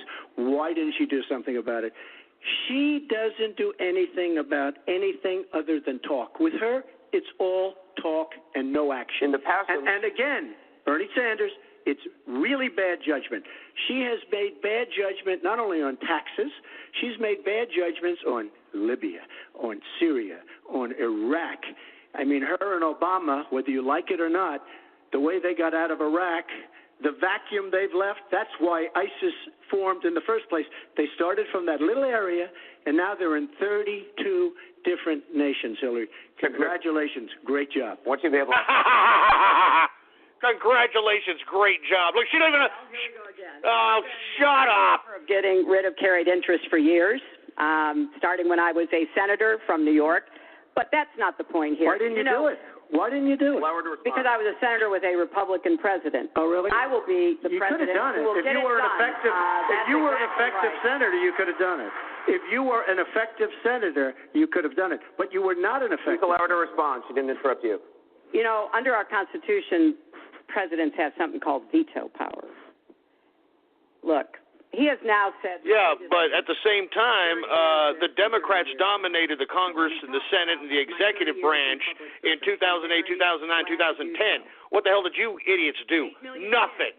Every year have health insurance, because when I was First Lady, I worked with Democrats and Republicans to create the Children's Health Insurance Program. Oh, jeez. Hundreds of thousands of kids now have a chance to be adopted, because I worked to change our adoption and foster care system. After 9/11, I went to work. 9/11. Here we go, invoking. Would you have ever thought of seeing these liberals invoking 9/11 as much as they have done here in the past few years? Disgusting. And they used to be critical of George W. and all them when they used to do it. And children have safer medicines because I was able to pass. Oh, my children. Required the dosing to be more carefully done. When I was Secretary of State, I went around the world advocating for our country. But you went around the world getting money for your foundation. To make sure that women had a decent chance to have a better life, and negotiated a treaty with Russia to lower nuclear weapons. 400 pieces of legislation have my name on it as a sponsor or co-sponsor. Yeah, and yet the country still sucks, and now you're still critical of it. Obama's been in office. The Democrats in 2008, 2009, 2010 had complete and total control and did nothing. They gave the stimulus package 2 bill, bailed out Wall Street, TARP. Common ground. Because you have to be able to get along with people to get things done in Washington. Thank you, Secretary. And I've proven that I can, and for 30 years, I've produced results for people. Thank you, Secretary. We're going to move on to Syria. Both of you have mentioned that. She said a lot of things. I mean, I think we should be allowed to maybe Mr. Trump, we're going to go on. This is about the audience. Disaster as a Mr. senator. Trump, we're going to move on. Jeez, what a bunch of garbage moderators here, man. Named Amran sitting in an ambulance after being pulled from the rubble after an airstrike in Aleppo focused the world's attention on the horrors of the war in Syria. with 136 million views on Facebook alone. But there are much worse images coming out of Aleppo every day now, where in the past few weeks alone, 400 people have been killed, at least 100 of them children. Just days ago, the State Department called for... She has a bloodthirsty look on her face, old Hillary, when she talks, when Raditz is describing those goddamn numbers of killing. Bombardment of Aleppo. So this next question comes from... Look at her. She looks like she gets off on it. Look at her. Yeah. You asked, if you were president, what would you do about Syria and the humanitarian crisis in Aleppo? Isn't it a lot like the Holocaust when the U.S. waited too long before we helped? Secretary Clinton, we will begin with your 2 minutes. I'd love to hear this BS excuse. Is catastrophic. And every day that goes by, we see the results of the regime by Assad in partnership with the Iranians on the ground, the Russians in the air, bombarding places, in particular Aleppo, where there are hundreds. Can you just answer the question instead of trying to fill it up with nothing but a bunch of rhetorical crap? A determined effort by the Russian Air Force to destroy Aleppo in order to eliminate the last of the Syrian rebels who were really holding out against the Assad regime. Russia hasn't paid any attention to ISIS. They're interested in keeping Assad in power. So when I was Secretary of State, advocated, and I... What are you talking about? Assad is a secularist. Islamic State is a fundamental, fanatical Islamic wing of some capacity. Why would Assad and Russia, which are obviously on the secularist spectrum of politics, not want to target ISIS? And we have to work more closely with our partners and allies on the ground. But I want to emphasize that what is at stake here is the ambitions and the aggressiveness of Russia. Russia has decided that it's all in Syria, and they've also decided who they want to see become president of the United States, too, and it's not me. I've stood up to Russia. I've taken on Putin and others. And I would right. You sold him uranium through the Clinton Foundation via the goddamn Secretary of State. Let me tell you something. People need to watch Clinton Cash the movie after this or tomorrow. Clinton Cash, it's for free on YouTube. This woman used her Secretary of State position to gain wealth via the Clinton Foundation. To investigate for crimes, war crimes committed by the Syrians and the Russians and try to hold them accountable. Thank you, Secretary Clinton. First of all, Mr. she Trump. was there as Secretary of State with the so-called line in the sand, which... No, I wasn't. I was gone. I hate to interrupt you, but you were in contact, excuse me. At some point we need to you were do in some total contact with the White House. And perhaps, sadly, Obama probably still listened to you. I don't think he'd be listening very much anymore. Obama draws the line in the sand. It was laughed at all over the world what happened. Now, with that being said, she talks tough against Russia. But our nuclear program has fallen way behind, and they've gone wild with their nuclear program. Not good. Our government shouldn't have allowed that to happen. Russia is new in terms of nuclear. We are old, we're tired, we're exhausted in terms of nuclear. A very bad thing. Now, she talks tough. She talks really tough against Putin and against Assad. She talks in favor of the rebels. She doesn't even know who the rebels are. You know, every time we take rebels, whether it's in Iraq or anywhere else, we're arming people. And you know what happens? They end up being worse than the people. Look at what she did in Libya with Gaddafi. Gaddafi's out. It's a mess. And by the way, ISIS has a good chunk of their oil. I'm sure you probably have heard that. It was a disaster. Because the fact is, almost everything she's done in foreign policy has been a mistake. This is absolutely accurate, 100% accurate. Just take a look at Russia and look at what they did this week, where I agree she wasn't there, but possibly she's consulted. We signed a peace treaty. Everyone's all excited. Well, what Russia did with Assad, and by the way, with Iran, who you made very powerful with the dumbest deal perhaps I've ever seen in the history of deal-making, the Iran deal with $150 billion, with the $1.7 billion in cash, which is enough cash to fill up this room. But look at that deal. Iran now and Russia are now against us. So she wants to fight. She wants to fight for rebels. There's only one problem. You don't even know who the rebels are. Mr. Trump, So Mr. what's Trump, the your purpose? 2 minutes and one thing is I up. have to say, Your 2 minutes I don't is like up. Assad at all, but Assad is killing ISIS. Russia is killing ISIS, and Iran is killing ISIS. And those three have now lined up because of our weak foreign policy. It's an absolute fact. I just said that. I just freaking said that. What would you do about Syria and the humanitarian crisis in Aleppo? And I want to remind you what your running mate said.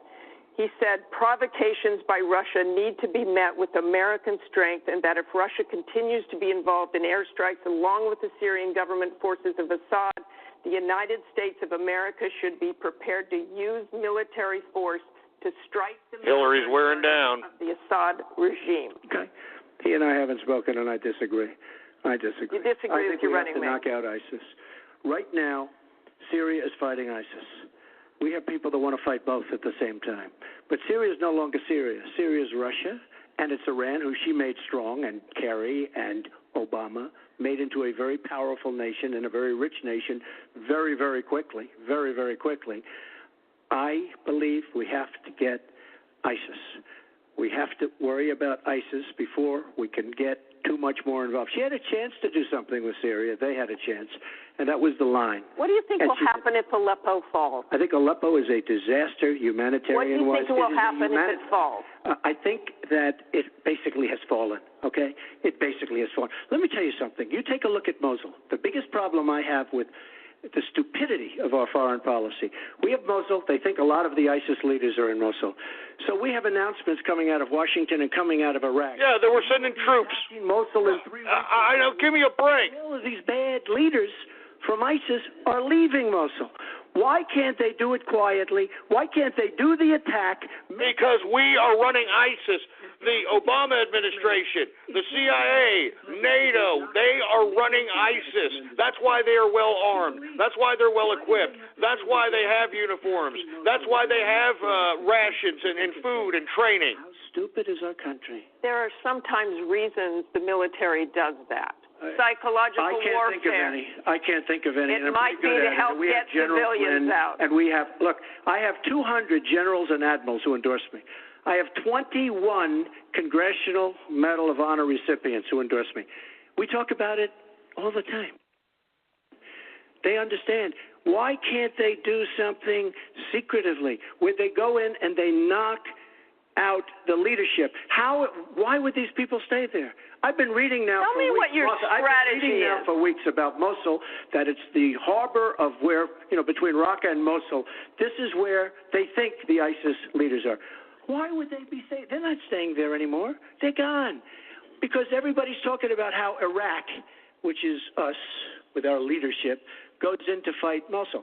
Now, with these 200 admirals and generals, they can't believe it. All I say is this: General George Patton, General Douglas MacArthur are spinning in their grave at the stupidity of what we're doing in the Middle East. I have to concur, man, because it's a bloodbath. It's ridiculous. It's a humanitarian mess, and it's under the tutelage of the Obama administration, under the tutelage of the Secretary of State, Hillary Clinton, John Kerry. Would you introduce the threat of U.S. military force beyond a no-fly zone against the Assad regime to back up diplomacy?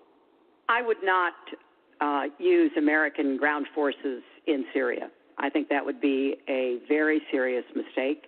I don't think American troops should be holding. Yeah, but you'll send special forces to train, Al-Qaeda fighters to overthrow Gaddafi.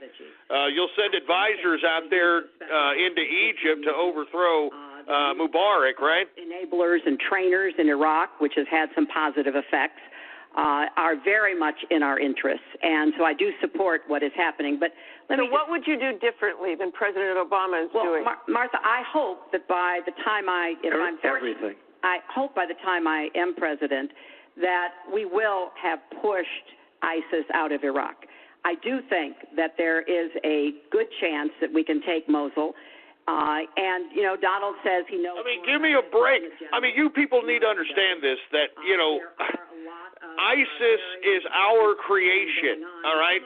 And, for Hillary Clinton to suggest that Russia, and I don't even like the Ruskies, okay? You know that. I don't even like the Ruskies, but Russia and Assad, which is a secularist Muslim. He is a Ba'athist, which is a secular Muslim party that has been systematically taken out in this Middle Eastern policy that has been implemented post 9/11. All right? You mean to tell me that a Ba'athist and a Ruski are going to be fighting for the Wahhabist Islamic State? That is a lie. That is an outright lie. Partners in Syria as well as Iraq. And I know there's a lot of concern about that in some circles, but I think they should have the equipment they need so that Kurdish and Arab fighters on the ground. Oh, now they're bringing in the Kurds. Remember, I've always talked about the Kurds. They never armed the Kurds. They don't even back up the Kurds. Over, and you don't stop her. When I go 1 second over, it's like you had many answers. It's really very interesting. We've got a question over here. Yeah, no kidding. You disgusting, despicable CIA-ran pieces of moderated crap. My question is, do you believe you can be a devoted president to all the people in the United States? That question begins for Mr. Trump. Absolutely. I mean, she calls our people deplorable, a large group, and irredeemable. I will be a president for all of our people, and I'll be a president that will turn our inner cities around and will give strength to people and will give economics to people and will. This is a no-brainer here. Give me a beer. Perhaps the greatest disaster trade deal in the history of the world. Not at this country. It stripped us of manufacturing jobs. We lost our jobs. We lost our money. We lost our plants. It is a disaster. We certainly did, man. There's no jobs. The money is going out of the country. And by the way, she lied because it turned out that she did $50 billion plus going to Mexico, $550 billion going to China. Okay, and she lied, but she's lied about a lot of things. I would be a president for all of the people, African Americans, the inner cities. Devastating what's happening to our inner cities. She's been talking about it for years. As usual, she talks about it, nothing happens. She doesn't get it done. And not to mention, we've had a black president, and race relations have gotten worse. The inner cities have gotten worse. Black folks have gotten poorer. Latinos have gotten poorer for the lack of work available. I'm telling you this right now, folks. This is not a joke. We have been under the idealism of liberalism long enough, and it has not worked. It has not worked. It's, I've been saying at big speeches where I have 20 and 30,000 people, what do you have to lose? It can't get any worse. And she's been talking about the inner cities for 25 years. Nothing's going to ever happen. Let me tell you, if she's president of the United States, nothing's going to happen. It's just going to be talk. And all of her friends, the taxes we were talking about, and I would just get it by osmosis. She's not doing any me favors. But by doing all the others favors, she's doing me favors. Mr. Trump, thank you. But I will tell you, she's all talk. It doesn't get done. All you have to do is take a look at her Senate run. Take a look at upstate New York. Your 2 minutes is up. Secretary Clinton, it turned out to be a disaster. You have 2 minutes, Secretary Clinton. Well, 67% of the people voted to reelect me when I ran for my second term, and I was very proud and very humbled by that. Mr. Carter, that's a district that doesn't vote outside its incumbent.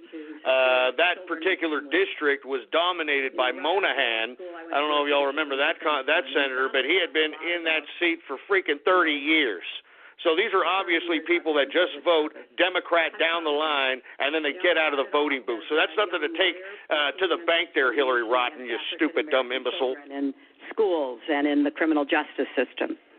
I work to make sure that kids with disabilities could get a public education, something that I care very much about. And by the way, the only reason that she got elected being a carpetbagger into New York is because Moynihan endorsed her when he retired in the Senate. So I have a deep devotion, to use your absolutely correct word, to making sure that every American feels like he or she has a place in our country. Yeah, like super predators, right? Like the bill that your husband passed, huh? A lot of people are worried that maybe they wouldn't have a place in Donald Trump's America. A crime bill back in the early 90s. Write me and One woman wrote me about her in prison most of Black America from Ethiopia when he was a toddler. He's 10 years old now. It's the only country he's ever known. And he listens to Donald on TV, and he said to his mother one day, will he send me back? One of these stories. Yeah, I know a boy. And I talked to him, and he looked at me with his, with his tears in his eyes, and said, "Why? Why can't you? Shut up." In fact, teachers and parents are calling it the Trump effect. Bullying is up. A lot of people. Oh, good God! Bullying is a shut up. Shut your mouth. And foremost, I will do everything I can to reach out to everybody: Democrats, Republicans, Independents, people across our country. If you don't vote for me, I still want to be your president. Oh, yeah, right. That's why you want to take down the alternative media. That's why you want to take down people like me, you disgusting, despicable human being. You said that half of Donald Trump's supporters are, quote, deplorables, racist, sexist, homophobic, xenophobic, Islamophobic. You later said you regretted saying half. You didn't express regret for using the term deplorables. To Mr. Carter's question, how can you unite a country if you've written off tens of millions of Americans?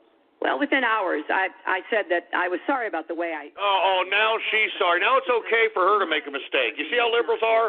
It's okay for her to make a mistake. Somebody else makes a mistake. No, we're going to keep rubbing it in your face. Typical liberal nonsense, man. Hypocritical, double-speak crap. Why is anybody still voting for this disgusting piece of trash? Not just women, but all Americans, all kinds of Americans. And what he has said about African Americans and Latinos, about Muslims, about POWs, about immigrants, about people... POWs. She's talking about John McCain. Hey, you all saw that tweet of the Tokyo Rose broadcast that John McCain, that just got unearthed. This idiot was broadcasted talking favorably in a pro-Viet Cong propaganda broadcast in North Vietnam, and the only reason that we've got it is because a researcher went into the National Archives and found it, and it was mismarked. We have a very divided nation. You look at Charlotte, you look at Baltimore, you look at the violence that's taking place in the inner cities, Chicago. You take a look at Washington, D.C. We have an increase in murder within our cities, the biggest in 45 years. We have a divided nation because people like her, and believe me, she has tremendous hate in her heart. And when she said deplorables, she meant it. And when she said irredeemable, they're irredeemable. You didn't mention that. But when she said they're irredeemable, to me that might have been even worse. She said some of them are irredeemable. She's got tremendous hatred. And this country cannot take another 4 years of Barack Obama, and that's what you're getting with her. Mr. Trump, let me follow up with you. In 2008, you wrote in one of your books that the most important characteristic of a good leader is discipline. You said if a leader doesn't have it, quote, he or she won't be one for very long. In the days after the first debate, you sent out a series of tweets from 3 a.m. to 5 a.m., including one that told people to check out a sex tape. Is that the discipline of a good leader? No, it wasn't check out a sex tape. It was just take a look at the person that she built up to be this wonderful Girl Scout, who was no Girl Scout. By the way, just so you understand, when she said 3 o'clock in the morning, take a look at Benghazi. She said, who's going to answer the call at 3 o'clock in the morning? Guess what?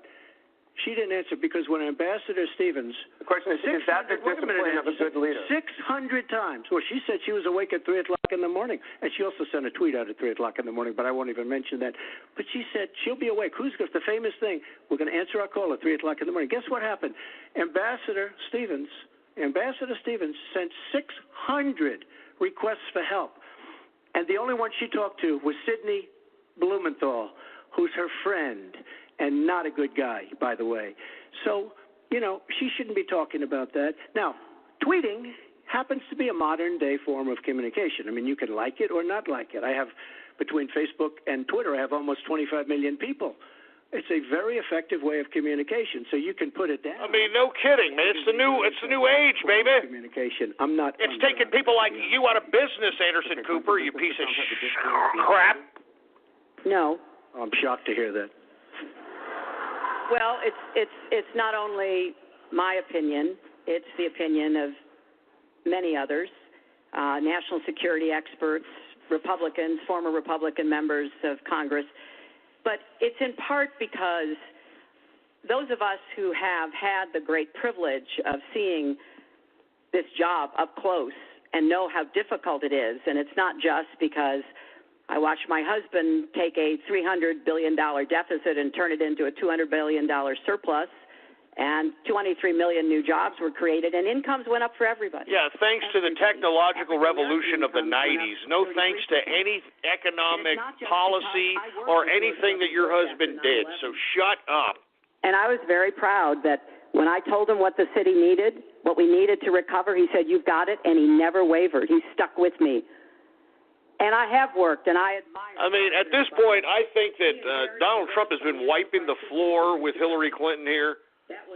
Hillary Clinton is just saying the same old tired bureaucratic lines, bunch of nonsense. Secretary Clinton, we're moving on. $13 trillion in family wealth was wiped out. We are back on the right track. He would send us back into recession with his tax plans. Secretary Clinton, we are moving to an audience question. We're almost out of time. We have another. Mr. Trump, we're moving to an audience question. It is our country Mr. Trump, has the Secretary slowest Clinton, we growth, want to and get jobs to are a the audience. disaster. Thank you very much, both of you.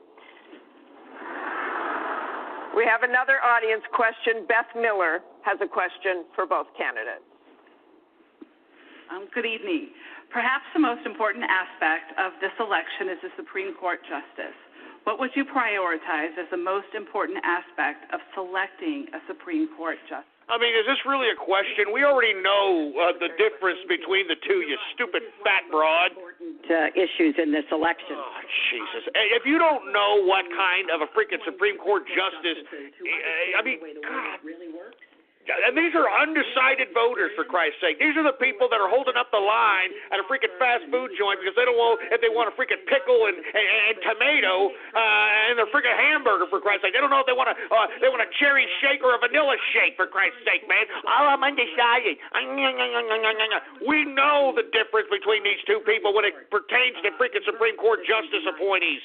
All right? I mean, give me a break. I mean, good God, the ignorance of this freaking country sometimes. Supreme Court to understand that voting rights are still a big problem in many parts of our country, that we don't always do everything we can to make it possible for people of color and older people and young people to be this broad makes me sick. Damn it. Stick with Roe v. Wade and a woman's right to choose, and I want a Supreme Court that will stick with marriage equality. Stupid. Now, Donald has put. Give me the mic. Sorry, folks. She just makes me sick. Her lies, her bureaucratic lies, for Christ's sake, man. The regurgitation of pre-written garbage. It makes me sick.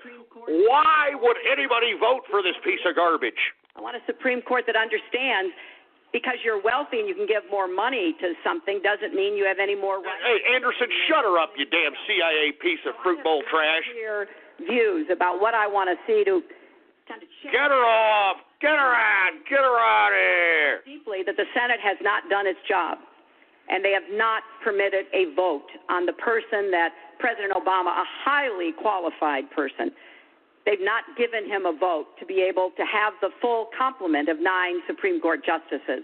I think that was a dereliction of duty. I hope that they will see their way to doing it, but if I am so fortunate enough as to be president, I will immediately move to make sure that we fill that. We have 9 Thank justices you, Secretary Clinton. to work on behalf of our people. Thank you. You're out of time, Mr. Trump. Justice Scalia, great judge, died recently, and we have a vacancy. I am looking to appoint judges very much. Look at her eyeballs. Her eyeballs are getting a little screwy. Old Hillary. I'm looking for judges, and I've actually picked 20 of them so that people would see. Highly respected, highly thought of, and actually very beautifully reviewed by just about everybody. But people that will respect the Constitution of the United States. And I think that this is so important. Also, the Second Amendment, which is totally under siege by people like Hillary Clinton. They'll respect the Second Amendment and what it stands for, what it represents. So important to me. Now, Hillary mentioned something about contributions, just so you understand. So I will have in my race more than $100 million put in of my money, meaning I'm not taking all of this big money from all of these different corporations. Of course, not like Hillary Rotten. I'm putting in more than, by the time it's finished, I'll have more than $100 million invested. Pretty much self-funding mine. We're raising money for the Republican Party, and we're doing tremendously on the small donation, $61 average or so. I asked Hillary, why doesn't she make $250 million by being in office? She used the power of her office to make a lot of money. Why isn't she funding, not for $100 million, but why don't you put 10 or 20 or 25 or $30 million into your own campaign? It's $30 million less for special interests that will tell you exactly what to do. And it would really was there a fly that just landed on Hillary Rotten? Is she? Why aren't you putting some money in? You have a lot of it. Is rigor mortis already coming in? Because of the fact that you've been in office. Look, there's a fly. Oh, look at it. Right? There's a fly on her freaking shirt. Look. Why aren't you putting money into your own campaign? I'm just curious. Well, thank you very much. No, there's a fly. You see it? She got it. There's a fly. She's decomposing right before her eyes. The Second Amendment. She's attracting flies.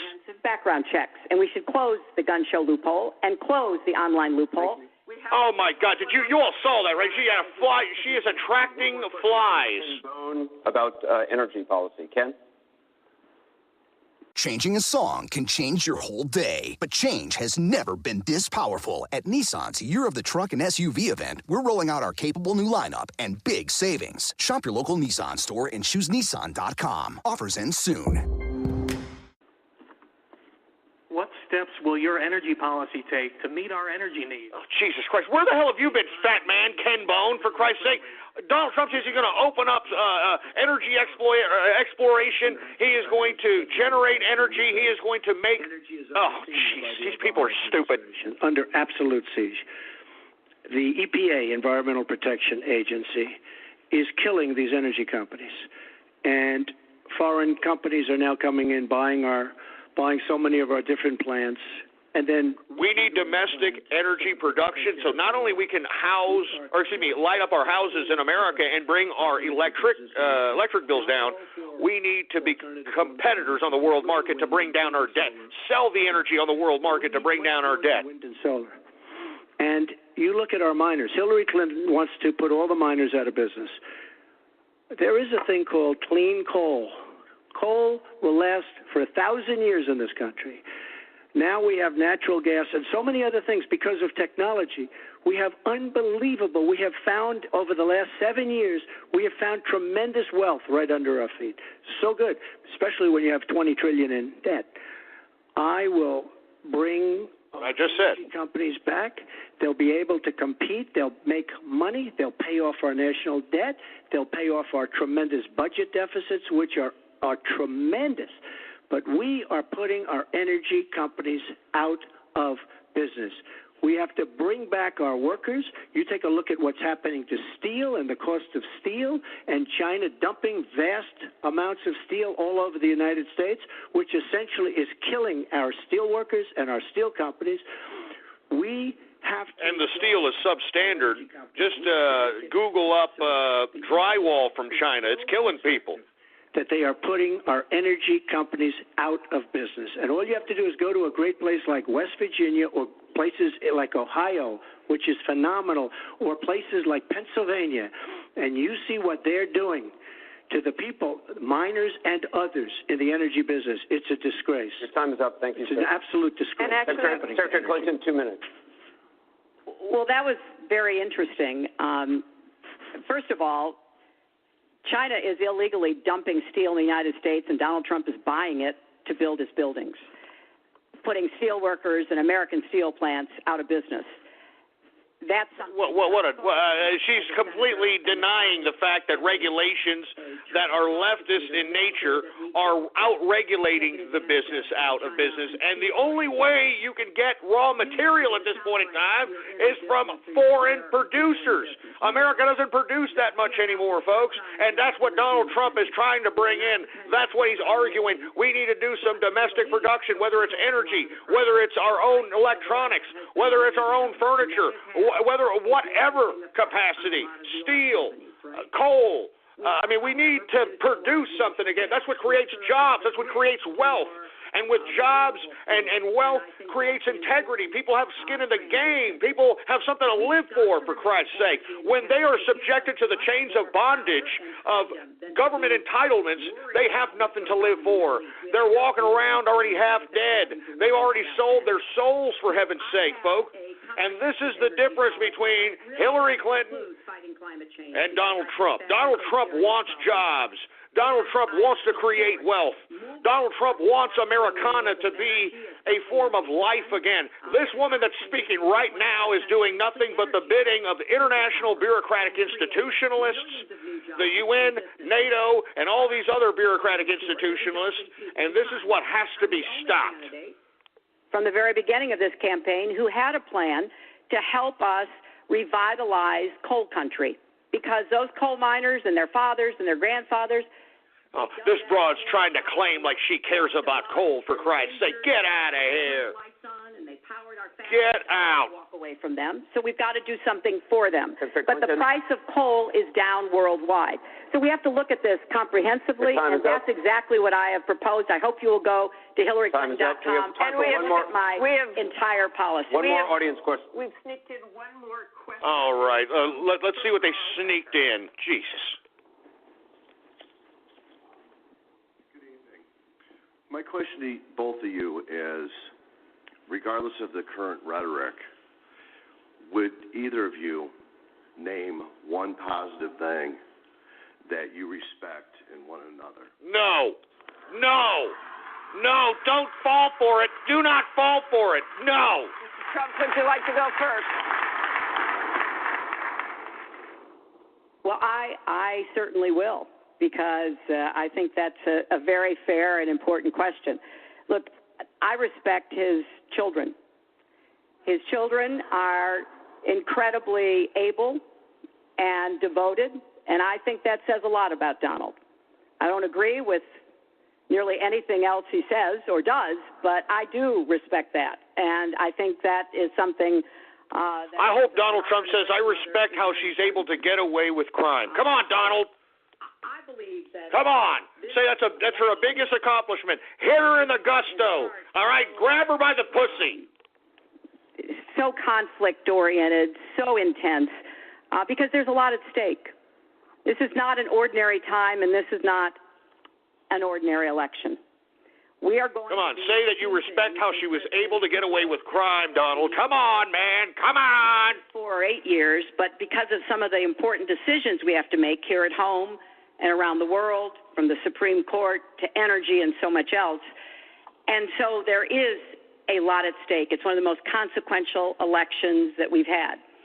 And that's why I've tried to put forth specific policies and plans, trying to get it off of the personal and put it on to what it is I want to do. Oh, yeah, right. That's why you unearthed these tapes, the grabber by the pussy tapes and all this other stuff. And oh, yeah, but you want to take the high ground, right, you dumb skank? Oh, yeah, you want to take the high ground. Shut up, you liar, you disgusting, despicable, crustated liar. Well, I consider her statement about my children to be a very nice compliment. I don't know if it was meant to be a compliment, but it is a great. I'm very proud of my children, and they've done a wonderful job, and they've been wonderful, wonderful kids. So I consider that a compliment. I will say this about Hillary. She doesn't quit.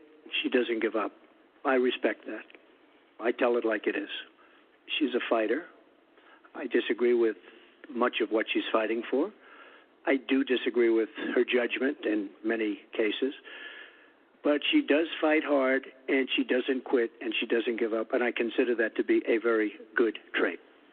Thanks to both of you. Oh, Jesus, don't end it in a positive, man. Come on. Should have chopped her in the jugular. What are you doing, Trump? Good God. October 19th for the final presidential debate that will take place at the University of Nevada, Las Vegas. Nevada, that's great. Harry Reid's country, for Christ's sake. You know what? Jesus Christ. All right, now this is the end of the debate, folks, and, oh, now she shakes his hand. Presidential debate, Donald Trump and Hillary. Just shut up. I don't want to hear the commentary of these talking heads, for heaven's sake. Now we've got Donald Trump approaching his sons, approaching his family, shaking Ivanka's hand.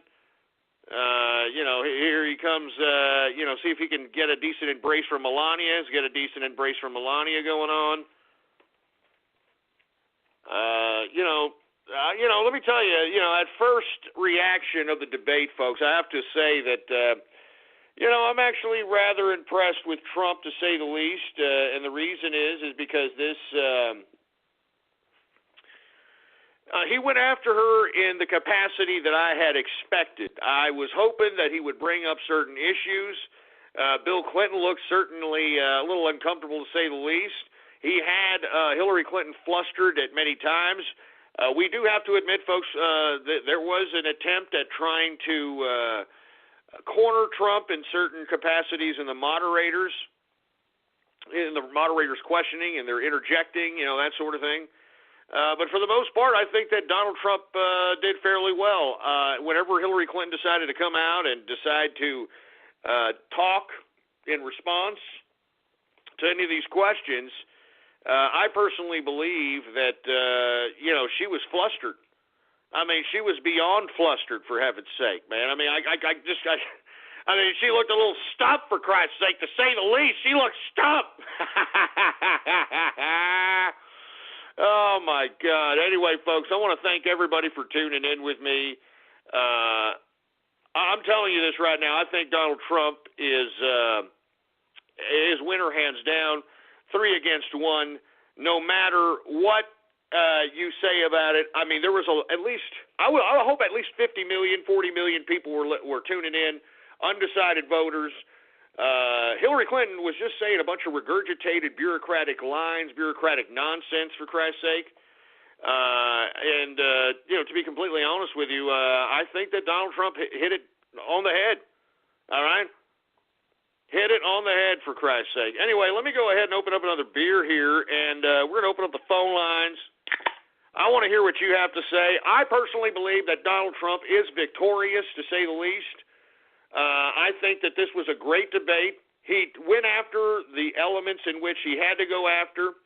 The only thing that I could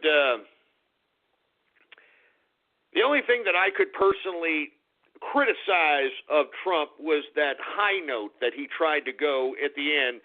And, he's trying to walk that political tightrope.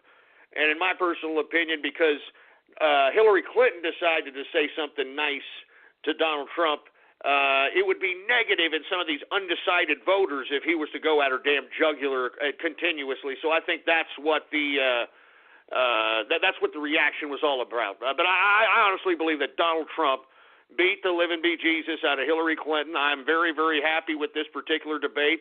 It's at times, I thought that maybe he was going to go a little bit more statesman-like he was doing last time. We don't need statesman-like activity at this point in time. We are at war, folks. We are at war, and it is time for us to start understanding that we need to start taking this serious. I mean, let me tell you what's going to break tomorrow, okay? What's going to break tomorrow, and this is, of course, I got to give credit to credit's due. Infowars.com broke this story earlier today. What's coming out is a lawsuit that's going to be in tomorrow's papers, in which the lawsuit alleges, and it goes back to this Jeffrey Epstein situation, folks. Remember this bogus lawsuit that they tried to initiate about 8 months ago, 10 months ago, something in that capacity? Well, they are going to bring it back up, folks. There are now Jane Doe, Tiffany Doe, and a Joan Doe that are now filing lawsuits in, I think, upstate New York, I believe. I don't know if it was upstate, but it's a New York district court, and they are going to claim that Donald Trump actually tag-teamed a teenage girl with Jeffrey Epstein, folks.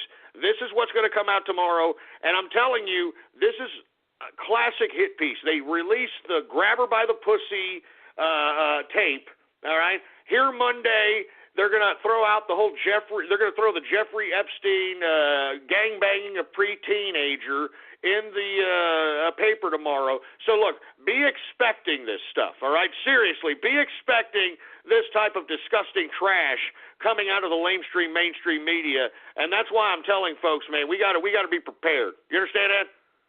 I mean, we got to be prepared, for heaven's sake.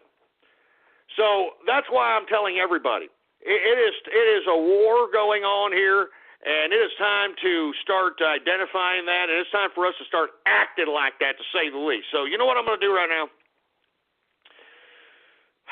I'm going to tell you what I'm going to do. All right, since it is a war going on here, folks, all right, and it is, all right, this is an information war going on, to say the goddamn least, all right? It's an information war going on.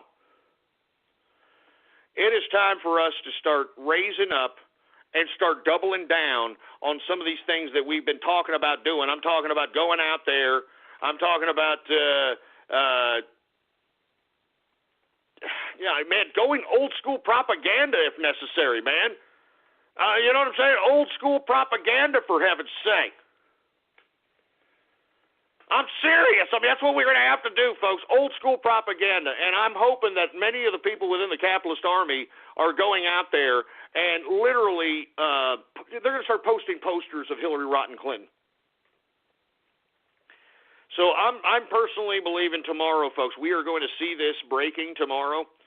And I think that everybody needs to be very aware of it, and that's why we got to keep doubling down. We got to post posters, another chalkening. Whatever the case might be, this is what we have to do, folks, all right? This is what we have to do. Anyway, folks, let me go ahead and take some callers here, folks. I want to hear from you. What do you have to say post-debate? Give me a call right now, 425-390-6146. What do you think? What exactly do you think about the debate here, all right? How about area code 619? What do you think about the debate tonight? Hey, what's up, Ghost? This is Astro. Hey, how you doing, Astro? Good to hear from you, man. What do you think about the debate going on here? I thought it was pretty good. I think Donald Trump won in this one. And I did see that kind of what Anderson Cooper was doing. He would give Hillary more time than Donald Trump. He wouldn't really, until Donald Trump said something, that's when I heard Anderson Cooper start enforcing the time limit. And I also saw that Donald Trump, while Hillary was talking, he was going in walking in circular movements. That's kind of like, he thought in his head, oh, I'm done with this bitch. So that's why he was heated. I think Donald Trump was heated when Hillary. Oh, well, to say the least. I mean, there was 3-on-1 as it relates to Trump. I mean, Anderson Cooper was obviously acting like some CIA plant that he is. Martha Raddatz the same way. And I think there was maybe 2 times in which Raddatz interrupted Hillary Clinton. Everything was all Trump. We can't do that. Trying to make themselves part of the debate. Never in the school of debate did I ever see where it said anywhere in the debate books that the moderator is a part of the debate and can ask rebuttal questions. I never thought I'd hear that, but I'm glad you saw that. So you think that Trump won hands down? Yeah, hands down. His comments, his comebacks on Hillary Clinton were top notch. They made me laugh. I know they're breaking Facebook or social media. They're trending right now. And yeah, they're hilarious. He just got he didn't go full on, but he if it was from 1% to 100%, he probably got 75% through the Hillary's joke. No, I think you're absolutely right, Asho. I think that he absolutely he could have gotten further. He could have gotten more nastier, but of course he is his gums are still bleeding with independent voters as it relates to this Trump tapes thing, which I don't think it hurts. In my personal opinion, Asho, I think that the way people are going to interpret these Trump tapes is the same way people interpreted Bill Clinton back in the 90s, and the American public just kind of passed that off, all his indiscretions, all his lies. I did not have sexual relations with that woman, Monica Lewinsky, all that crap. they were able to just kind of bypass that because, well, at least he's honest. Or whatever the hell. I mean, I don't know. I know you were not around at that particular time there, Asho, but it was a bewildering time in American history where everybody in America was justifying this disgusting piece of garbage. I can't believe it. All right. Yeah. I saw. As soon as he saw that. As soon as he said about the stuff about Bill Clinton, and then the camera zoomed over to Bill Clinton, you could just tell that Bill Clinton was pissed off. He did not want to be there, and no, absolutely not, man. Hey, thank you very much, Asho, for calling in, man. We're going to try to take a lot of people's calls here. Very good insight from Asho. Once again, he thinks that hands down Donald Trump won. I appreciate you tuning in with me, man, and, I think you're right. I think he could have gotten a little bit more hasty, a little bit more nasty, but didn't because, you're still trying to win votes, baby. You know what I mean? Still trying to win votes, for Christ's sake, all right? And according to my friend Gio here, it says the Clinton News Network is in full smear mode with with Anderson Cooper, David Axelrod, and Jake Tapper. And lest we forget, folks, David Axelrod was the Karl Rove of the Obama campaign in 2008, I believe in 2012. So, I mean, you couldn't get any more biased than this piece of trash, all right? And then, of course, Jake Tapper, him and his biases of late, for Christ's sake. I mean, give me a break, all right? Give me a goddamn break. Anyway, I want to continue on, folks. I want to hear from you once again, 425-390-6146 is the number to call. I want to hear from you. What do you think about the debates? Do you think Hillary Clinton won, for heaven's sake? All right, I mean, I want to hear from you right now. We're taking callers here, 425-390-6146, all right? And lines are open, so if you want to chime in, if you want to give your opinion, well, by God, go ahead and do so, all right? So let's go ahead and take some more callers here, folks. Once again, I am here with the wife. Here's Templeton over here. We all watch the debates. So let's go ahead and let's take some more callers here. How about 520? What's going on? You're on the horn. Hey, what's up, man? How you doing? Good to hear from you. The chefist.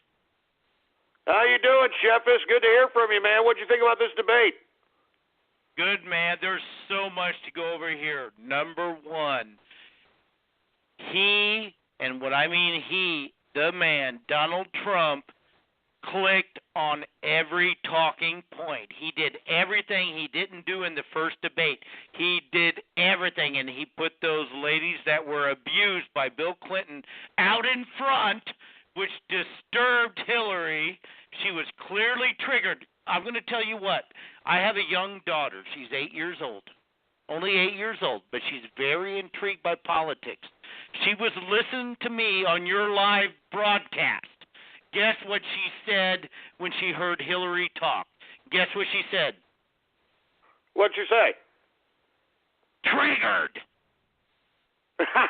Oh, man, at 8 already, man. They already know the word triggered at 8 years old. Oh, my God. She said, Dad, Hillary's triggered. Oh, my God. That says it right there. If an 8-year-old can sum it all up in one word, triggered, you know what happened tonight. Now, look, I'm not going to monopolize everything. Ghost, you had the best. I listened to Alex Jones on the last debate. It was disgusting. I mean, I didn't want to listen to it. He didn't let anyone talk. It was all about him. You let people talk. You did it right. And my daughter said, wow, who's that? I said, that's a friend of mine. And he goes, what's his name? I don't know his name, but he goes by Ghost. And you know what? He's doing it right. That's right. And you know what? I'm here for you. I'm going to get off now because I know lots of people want to call in. But my daughter, 8 years old, said Hillary Clinton was triggered. Unbelievable, Chefis. Hey, man, thank you very much for calling. You want to give a shout-out to anybody or anything of that nature? No, I want to give a shout-out to you and Sergeant Yoda who's always been there. There's been some trolls in the inner circle who have said they don't like me. That's okay. I'm willing to make bygones be bygones. Sergeant Yoda's always been there. Trump and Catalyst has always been there. There's others, I'm sorry if I don't mention your name. There's others that have said bad things about me, but I'm here for you always. You need anything, I'm always here for you. No matter what, I'm here for you because you know what? And I'm not going to tell anyone this. Well, I'm going to tell you this. I am a son of the revolution. My family came here 30 years after the Mayflower, almost 400 years. I've been here since the beginning. We're not multimillionaires or anything, but we have been here proud Americans. God bless you, Ghost. Keep it going, brother. Thank you very much, Sheffis. I really appreciate your kind words, and I really appreciate your commentary. I also have to agree with you. I think that Trump hit the nail on the head, especially bringing out the victims of the sexual abuse of Bill Clinton. I mean, you know, your daughter knowing triggered at 8 years old, that just goes to show you, you know, the word. I mean, the power of the word all of a sudden. I mean, triggered, you know, oh, she's triggered. You're damn right she was triggered, all right? She didn't even want to look the direction of Juanita Broderick, Kathleen Willey, Paula Joe. She didn't want to look. She didn't want to bother. You want to know why, folks? Because if everybody who saw that actually does the research and realizes that this woman not only enabled Bill Clinton to do this continuously, and let me tell you, Bill Clinton abused women sexually and physically on a consistent basis, all right? Hillary, in turn, her and her goons would emotionally and mentally abuse the women that literally came out and spoke against the sexual abuse of Bill Clinton. And you see, that's what people need to focus on. That's what people need to, I mean, literally, we need to put it in people's faces, all right? I mean, this is something that Bill Clinton actually did. I mean, did you see his face, for Christ's sake? He was like, oh, my God, I can't believe he went there. Oh, my God, I don't know what to do. Let me just look here and look stupid. I mean, give me a break, Bill. All right, we know you're a goddamn disgusting, despicable rapist, all right? Everybody knows it. They're saying it all over the media. They're saying it at all the damn stump speeches at Democrats that they're supposed to be promoting your wife. All right, they're saying it all over the place, all right? So anyway, let's continue going. What's going on to Trump and capitalists, man? What's your insight on this particular debate, sir? Good afternoon, good evening, Ghost. My bad. And good evening, Chaz. How are you all doing? Hey, man, not too bad, man. Everybody seems to have been enjoying the debate. I think that he's won it. I think that it was a decent debate. I thought that he could have gone a little bit more lower, but at the same time, you're trying to win votes. You're trying to win those undecideds. So what did you think? Oh, definitely. It was a big Trump win tonight. It was a big Trump win all around, and I think Clinton had a completely disastrous night. Let me tell you why. Number one, Clinton was unable to recover from the devastating attacks that Trump had tonight. And what this is that basically Trump basically just went after on so many issues, especially the email servers, Bill Clinton's past, even touched on the foundation a little bit. And she was unable to come back to herself and basically try to answer those questions with a good answer. So basically what happened is that she let these attacks get to her and unfortunately bring her performance down tonight. Number two, Trump was able to answer specific policy questions with specific details. Hillary was only able to use the emotional impact and not able to offer any specific details on her policies. Number three, Trump basically was everything that was supposed to be. Basically, he went after the jugular of Clinton when he needed to. He was consistent with his policies. He was sophisticated. He was very good tonight. The only thing I disagree with is that basically Trump did have a nice closing tonight. Even though I do agree he could have gone after her a little bit more, it was to win votes, and I can understand that. No, you're absolutely correct, Trump, and that's why you have to reevaluate it. Just the first glance, I personally would have went low there, but Donald Trump, he's thinking politically, and of course, he's just adapting to what Hillary Clinton did there at the end. She gave him a compliment, so I mean, it's only fitting that he did it in the eyes of the voter. One thing that I did like is that he promises that when he is president, that he is going to appoint a special prosecutor into looking into the email scandal, and that flustered her very, very generously, to say the least, because then that makes it, that puts an incentive for people that hate Hillary Clinton because of the Bernie Sanders situation, because of whatever reasoning that is against Hillary Clinton, but they're not on board with Trump. They're going to go on board with Trump just based upon that statement right there, that he is going to appoint a special prosecutor to investigate this and literally throw her in prison. And she looked a little flustered with that. I thought that was a great, probably the highlight of the debate. What do you think? Everything from the first 45 minutes that Trump said when going after Hillary Clinton was basically the high point of the debate. And also a couple of high points were during his policy speeches where he labeled specific details and described how to fix them directly. Clinton was just very broad. She was very vague. She was all over the place tonight. Yeah, well, that's typical of these disgusting liberals, just regurgitated pre-written lines, man. It's obvious that Trump practiced. It's obvious that Hillary did not, or she had too much practice and was watered down. But basically, the only thing that I can really summarize up tonight, and the big point, is that Trump completely destroyed Hillary in this debate with all those mentions of the foundation, WikiLeaks, Bill's sexual past, you name it. It was a complete washout. And look, just based upon the trends on Twitter, you can tell that the majority of America were watching this. I mean, there was a football game on during this debate.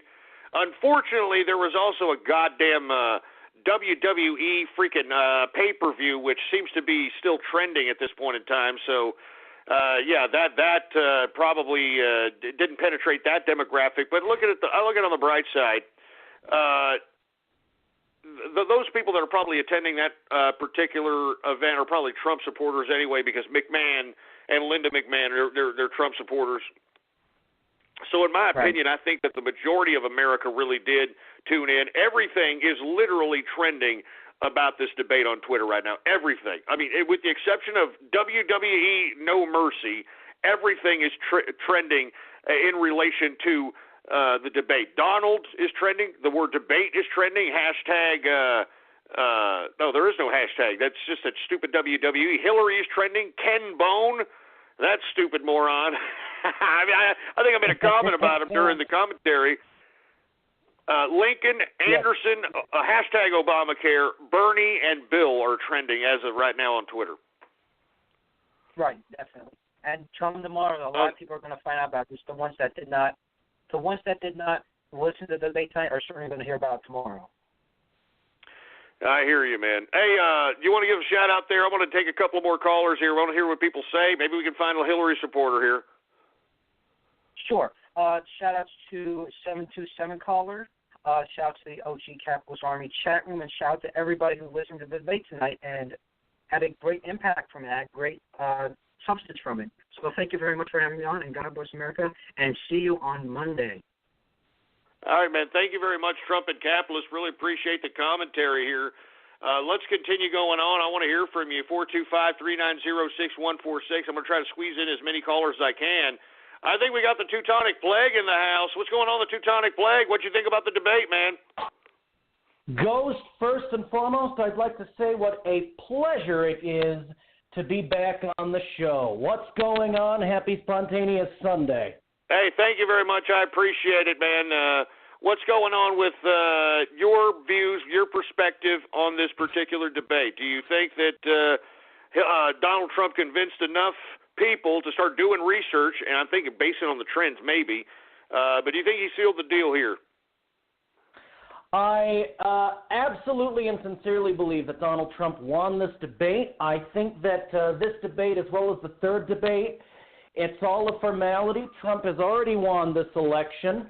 You know it and I know it, so who are we trying to bullshit? I put out a tweet saying, and I quote, hashtag Trump won, and hashtag tonight's debate, and we all know it, at Real Donald Trump, and I tweeted it also at you, and in the first 15 minutes alone, I've gotten 23 retweets and 44 likes on that tweet. And I gotta say, it was an excellent fucking debate. I love the fact that Donald Trump went right at Hillary Clinton's jugular and just he's reeling him in, Ghost. He's reeling him in. And also, I made some money this weekend. So if you keep those Ghost autographs up tomorrow, you can expect me to buy one. And I'm going to frame that. So Team Ghost all the way. Go Trump. Hey, man, thank you very much.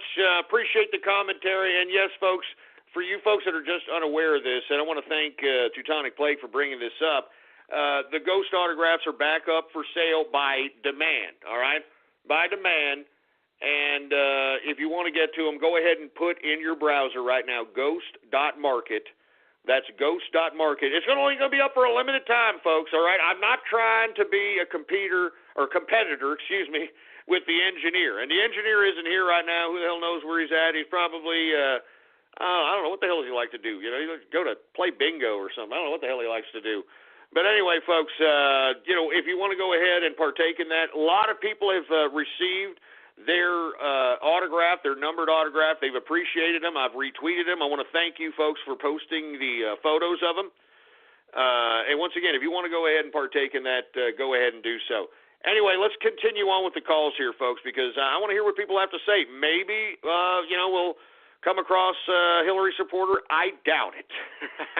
I seriously doubt it. I think we got Robert Xbox on the horn. What's going on to Robert Xbox? Oh, hey, man. Hey, Ghost. How you doing? How you doing, man? What'd you think about this debate? I loved it. I love the way I love the way Trump composed himself tonight. I thought how he came in soft just to win all those voters. Because I'll tell you right now, my ex she hates Donald Trump, and she hates how he's so hard and everything. I've noticed that there's just a lot of people that are just soft, fragile, delicate little snowflakes, and they can't take any aggression whatsoever. So I think that won him over the past two debates with him softening his image a bit.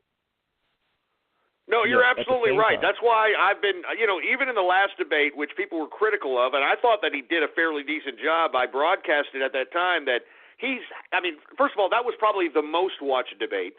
So he was trying to appeal to folks that probably think he's crude, crass, vulgar, or whatever that is.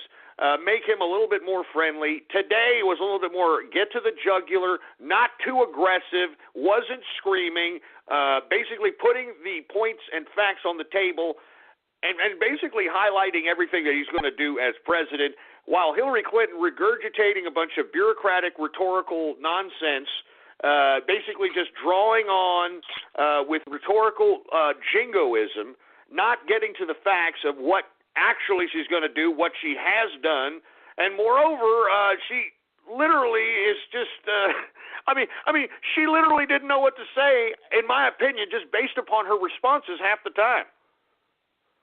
I know, for real. We all know what Hillary's going to do anyway, so just basically, if she gets elected, that's what I'm learning Russian for, so I can get the hell out of this fucking country. Pardon my French, I'm sorry. Yeah, no, hey, look, I'm going to die here, unfortunately. I'm not going to leave, but if Hillary Clinton is elected president, man, we're in some deep trouble. We're in some goddamn deep trouble. Anyway, no, go ahead, man. Go ahead. What'd you say? I said I'm too young for that, but thank you. Thank you for taking my call. Thanks for broadcasting this. I enjoyed the stream. My Twitter is at Reverend Friars or Robert Xbox, so anybody who wants to follow me there. Right. All right, man. Hey, thank you very much, Robert Xbox. I really appreciate it. Once again, I want to hear from you, 425-390-6146. Very good commentary. It seems to be all pro-Trump from where I'm standing here because, good God. You know what I'm saying? Good God already. Trump won hands goddamn down. All right, we're going to take a few more callers here, folks, because I want to hear what people have to say. I think the deplorable troll is in the house. Are you there, sir? Yes, sir. Hey, guys, it's the deplorable troll here. And I have to say, How you Trump doing? won this hands down. Hands down. What do you think was the highlight in your opinion, sir? I think the highlight is the fact that Hillary's rape victim, or not the rape victim of the rapist that Hillary first offended, was live tweeting the whole time. Oh, really? Wow. Like one of the victims there was live tweeting? Kathy Shelton was live tweeting the whole damn time. Unreal. I was unaware of this. What's the Twitter address so people can go and kind of recant with the timeline?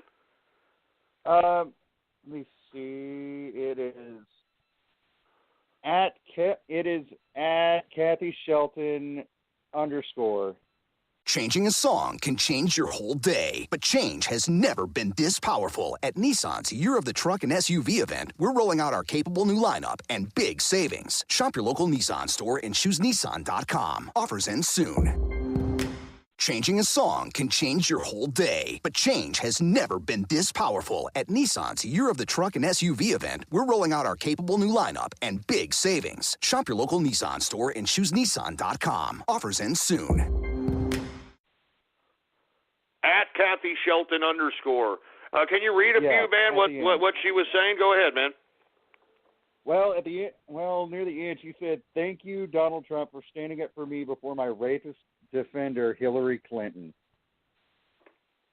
Yeah, because this was the case in which, and look, people can go to YouTube right now and listen to this conversation that she has with a journalist in which she talks about how she does some unscrupulous things and basically hides, if I'm not mistaken, if I can recant this, there's so much things to recant, that she basically made the girl's panties, and this was like an 11-year-old, 12-year-old girl that was raped by her client at the time, made the panties inadmissible based upon, some technicality as it related to forensics, and not to mention laughed at the fact that that her client passed a polygraph, and she laughed at the fact that that's what made me never believe in polygraphs again.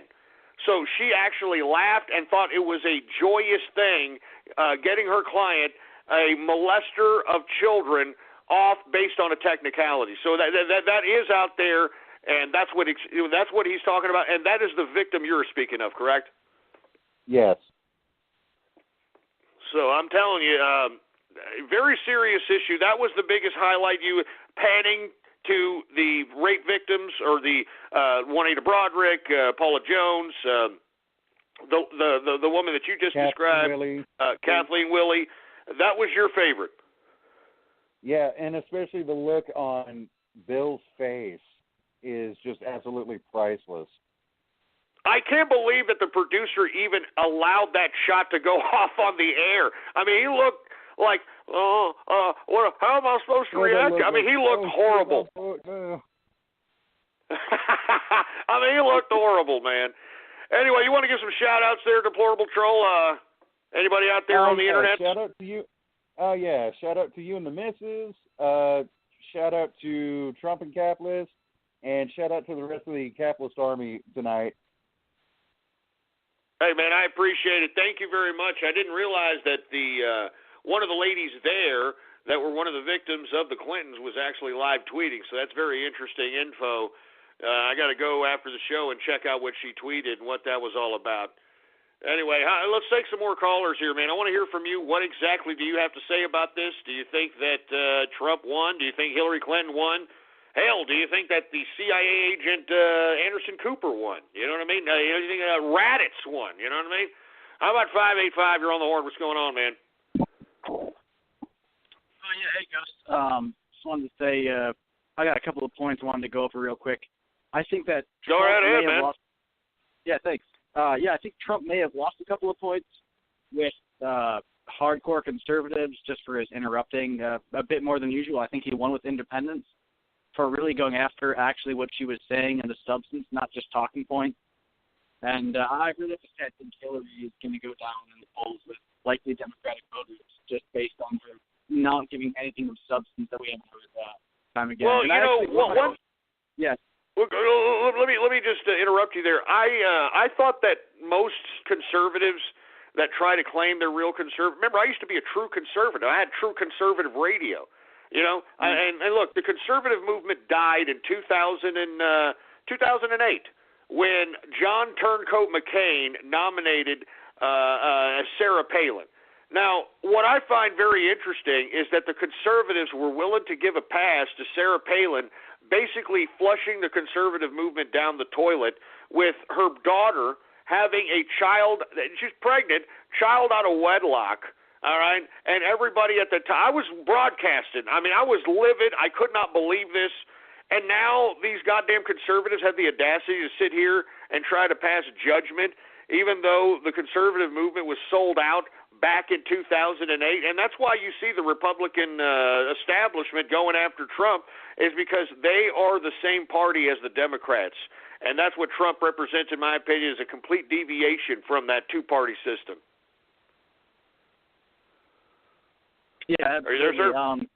Yeah, I'm here. I just wanted to say that I actually have a friend who is very, very close with the Clinton campaign, actually sending videos from her Hampton fundraiser, and it was all super elites.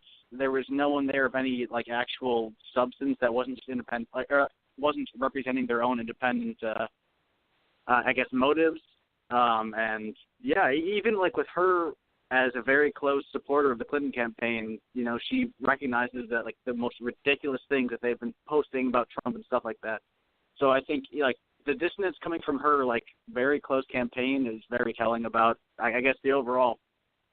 Thanks for giving the commentary, Ghost. Appreciate it. No problem. Hey, thank you very much for your insight. In my personal opinion, I think that look, I know that maybe conservatives may be a little upset. Maybe conservatives need to stay home. How about that, conservatives? You're that upset about it, then just stay home. Because, to sit here and suggest that you're going to go vote for a Hillary Clinton or a Jill Stein or an idiot Gary Johnson who doesn't know an Aleppo, he doesn't know, what world leader he admires, he doesn't know his ass from his elbow, for Christ's sake. I guarantee you, he probably know where to find the nearest glory hole, this son of a bitch, if you want my personal opinion.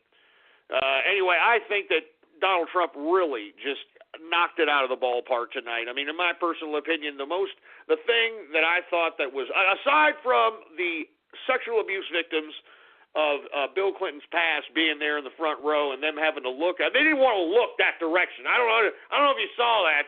I think maybe Bill Clinton tried to, peek a periphery shot and be like, are they really there? Huh? Are they really there? No way.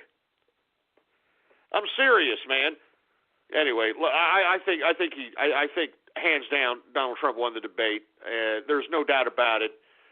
I mean, how anyone can vote for this woman after all this is beyond me. But then again, the American people are a bunch of morons. On aggregate, they're a bunch of morons. So I hope that this wakens some people up and starts realizing that, hey, this is a Clinton crime family, and we need to stop it. And we need to stop it now. How about area code 862? What's going on? What do you think about the debate tonight? Once again, Trump strikes again. He is completely elegant in his speeches. Hillary is fucking drowning in her own pool of blood. And that's figuratively and literally at this point in time. Did you see that fly that landed on her, for Christ's sake? She's attracting flies. I mean, what is the irony of that? She's attracting flies. Technically, I didn't watch it, though. I was listening through your broadcast. But I happen to find that the questions are very laughable, in my opinion, at least most of them. And, they were just ridiculous. They were pathetic. But go ahead, sir. And with what you were saying about Donald Trump, that I don't think that he shouldn't at least. Well, I think he should at least try to not fully, but try to at least play it safe and with some of the questions regarding attacking Hillary Clinton. Because if he just keeps continuing with the attacks on Hillary Clinton, he just comes off as a complete asshole to the rest of the populace. And look, you're absolutely correct, and I think that's why He went a little bit right at her jugular, then stopped. He tried to kind of control the cadence of the debate. I thought that it was very appropriate, and I thought it was, at first I wanted him to go right after Hillary's jugular on that last question. But then when he saw the way Hillary reacted, he reacted accordingly. I think he did fairly well. I think you're right that if he's off too crass on Hillary, because she's a woman, there's a societal type of preconceived notion that, you're being too mean to a woman and that sort of thing. And like you said, he comes off as an a-hole. But I thought he did a pretty good job. Yeah, go ahead, man. It's because he was trying to make up for all the bad things that he's been like spewing from his mouth very recently. I'm not saying that Donald Trump is literally like a bad person compared to Bill Clinton in that regard, but everybody's perceiving him in such a negative way, and they don't do the same to Hillary Clinton. And well, most people do, but it's not coming from the mainstream media, which is very bad, and it signs off, and it comes off as a bias, and nobody's fucking realizing that. No, you're absolutely right, sir, and thank you very much for your commentary. Very interesting commentary all around. We are seeing obviously an overwhelming support for Trump. We are seeing a little bit of criticism to Trump, but that's the whole beauty of it, man. That's why we have these conversations. That's why we do what we do. Freedom of speech, freedom of assembly, freedom of the press, and we need to reassert the First Amendment once again, all right, because they're coming after us. Thank you very much, sir, for your commentary. I really appreciate that. Let's continue going, shall we? How about 727, man? You're on the horn. What are you doing? Hey, Ghost, nothing much. I've just been playing guitar. I listened to, the debate from your point of view. I just gotta say, they're trying to throw him off on the thing he said, a few years ago or whatever. And honestly, I don't think we should be focused on that. We need to be focused on these immigrants. If you get what I'm trying to say, we shouldn't really be focused on, women and stuff. And I'm pretty sure. They make more money than us because pornography and stuff. That's my kind of point of view, to get what I'm trying to say here. Well, I get what you're trying to say. You're still a young man, but what we need to do is, you're absolutely right. We need to stop, talking about these, trivial red herring issues, and we need to start talking about the truth. Now, what you're trying to say is that women make more than men, because the whole pay gap disparity is a farce. Look, and I'm going to explain this one more time to everybody. The reason that they make this statistic that women make less than men is because they take all women in the United States, which there are more women than men, and many of those women don't work. All right, many of them are housewives. Many of them, live with their husbands who take care of them. Many of them live with their parents. Many of them, there's a lot of different scenarios going on. Many of them are being taken care of by entitlements. Many of them are collecting welfare, so on and so forth. They are taking the number of women as a whole and comparing that to men as a whole, for Christ's sake. All right? And when they do that, that's when they get this disparity in income. But, folks, the number is not in men and women as a whole. The number is in single men that aren't married, that don't have any children, and compare them with single women who are not married and have no children. You will find that women are making a tremendous amount more than men in that demographic. All right, now, I'm talking about women that do not have children, that are not married, and that have a career. All right. So let me continue on here, shall we? I'm going to go ahead. We got about freaking 8 minutes left, so I'm going to try to get to as many people as I possibly can here, because I want to hear what everybody has to say. This was a very exciting debate. I really loved it. I hope that you appreciated it. I'm going to try to get to as many people as possible. So if you're on the line and you are listening, bear with me here. I'm going to try to get to as many people here on this 8 minutes left. And when I call on you, if you could please be straight, brief, direct, I'd really appreciate it. All right, now let's see if we can get to a couple more callers here before we have to get the hell out of here. It's been a great debate, to say the least, folks. I'm going to be honest with you. It's been a great debate. Been a great goddamn debate. All right, let's get, how about area code 808? What's going on? What do you think about the debate? Hey, Ghost. Good Capitalist here, man. Hey, how you doing, Kahuna? What do you think about this debate, man? Well, all I'm going to say is simply, you ever notice that fly that's flying around Hillary? No, that's what I said. I could not believe that she's attracted flies, for heaven's sake. Couldn't believe it. Yeah, no, I'll tell you why. Flies can sense shit. All that bullshit that's been coming out of her mouth, yeah, that fly senses it. Well, yeah, no kidding. Or, you know, elements of rigor mortis is sending in, or she's a freaking vampire. Yeah, you're telling me in there. Well, no, I'm serious. I mean, why else would why would she attract flies, for heaven's sake? I mean, seriously, come on. Sure, I mean, this debate is not happening. This debate is not happening in Sahara, Africa. Yeah, no, I get the feeling she probably had a little accident right there. Oh man, I never even thought about that. You know, no kidding. She could have had an accident in her little Depends pamper. I never even thought about that, and that's why the fly's like, hey, let me at that. Let me have a piece of that. I'm serious. I never even thought about that. I never even thought about that, man. Oh, man, she couldn't hold it. That's why she was sitting a little uncomfortable, for Christ's sake, man. Oh, my God. Anyway, man, you want to give some shout-outs there, Kahuna? Yeah, sure. Shout-outs to Tectonic Plague, to Karaskin, and to everyone in the inner circle, as well as the Capitalist Army, and shout-out to you and your missus over there, man. Hey, man, thank you very much, Kahuna. I really appreciate it. We got 5 minutes left. Let's see who else we got going on the horn here. Hey, we got somebody in San Antone. What's going on to the person in San Antone? Hillary, standing low, arms clawing. With struggle, she exhales toxins. Flies gather as she melts in mortars. Trump, the paladin, knight of the light. He rides I steed, golden sword high. As he points his sword to the she-man, he chants her sins. As the air vibrates on his final word, Hillary implodes. Soon she resembles the asshole of a mewling ass. As it reaches to the size of a singularity, it explodes and creep splashes down and burns. Trump becomes a champion of the new age. Wow, man! You know, I didn't know we had a poet out here in San Antone, man. Hey, man, do you ever go to any of these little poet events?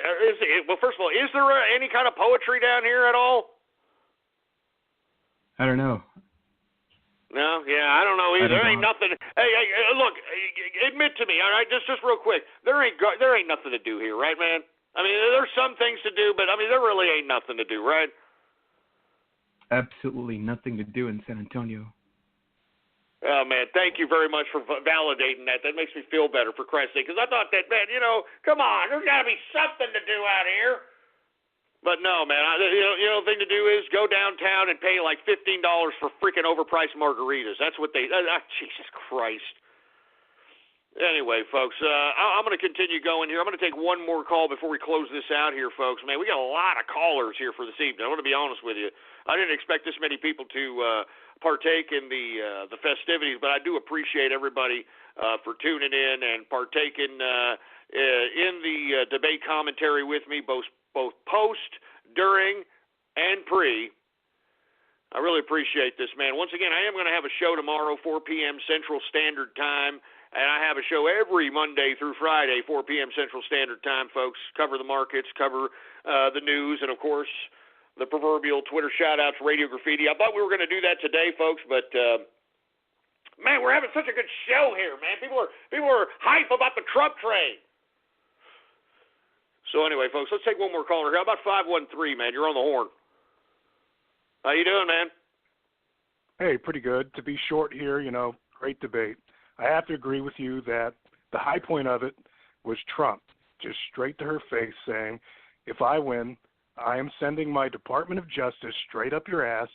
If I were in charge, you would be in jail. I thought that was beautiful. I mean, I was like, oh man. I mean, that is. I mean, he is telling her that she's got a lot to lose. Not just the presidency. She could potentially lose her freedom. Yeah, that's what I've been waiting to hear this entire campaign, and that has me energized more than anything else has this past year. No, absolutely. That's why I'm saying that is the highlight of the debate to me. I mean, that's what I want to hear. Not only do I want to hear that, I think that there should be a special prosecutor for Obama as well, for all the unscrupulous, disgusting, deceptive foreign policy and domestic policy activity that he's done as well. And look, I don't think that Trump is I don't think that he is not thinking about that. I think that he is legitimate, and I can't wait. I mean, listen, it's a month away. The intensity is unbelievable. We have to win this election. I'm getting goosebumps just thinking about it, man. Any final thoughts? I'd just like to thank you for the autograph. Thank you to the missus for getting the envelopes together. Thanks for doing the show tonight, too. Hey, man, no, thank you. I appreciate you, and I appreciate you purchasing the autograph. Appreciate you for listening. All right? As a matter of fact, I appreciate everybody for listening, even the people that hate yours truly for whatever reason. All right? I love you too, baby. All right? Even if you hate me and you're like, oh, Ghost, I'm going to dox you. I love you too, baby. Anyway, tomorrow, folks, I'm going to have a lecture on the show tomorrow outlining computer security, outlining how to protect yourself, protect your identity online, and how doxing is applied in relation to threatening somebody on the internet, folks. And I'm going to have a very, very breakdown, consistent broadcast about this, how to protect yourself online, how to protect yourself from any potential trolls that want to make your life a living hell, how to protect your identity from your personal information, so on and so forth, and talk about the different constructs in which trolls deal in. All right. Anyway, folks, I want to thank you very much for tuning in with me, man. It really means a lot to me that you all were listening while I was listening to the debate. I mean, I was excited. It was a great debate. Trump won hands down. Please follow me on Twitter, folks. Politics Ghost is the name to follow. All one word, no underscores. Politics Ghost. And, of course, if you want to purchase the autograph that the last caller just mentioned, put into your browser right now, ghost.market. That is ghost.market, and you can get my autograph or the engineer's autograph. Anyway, see you tomorrow, folks, 4 p.m. Central Standard Time, baby. I am out.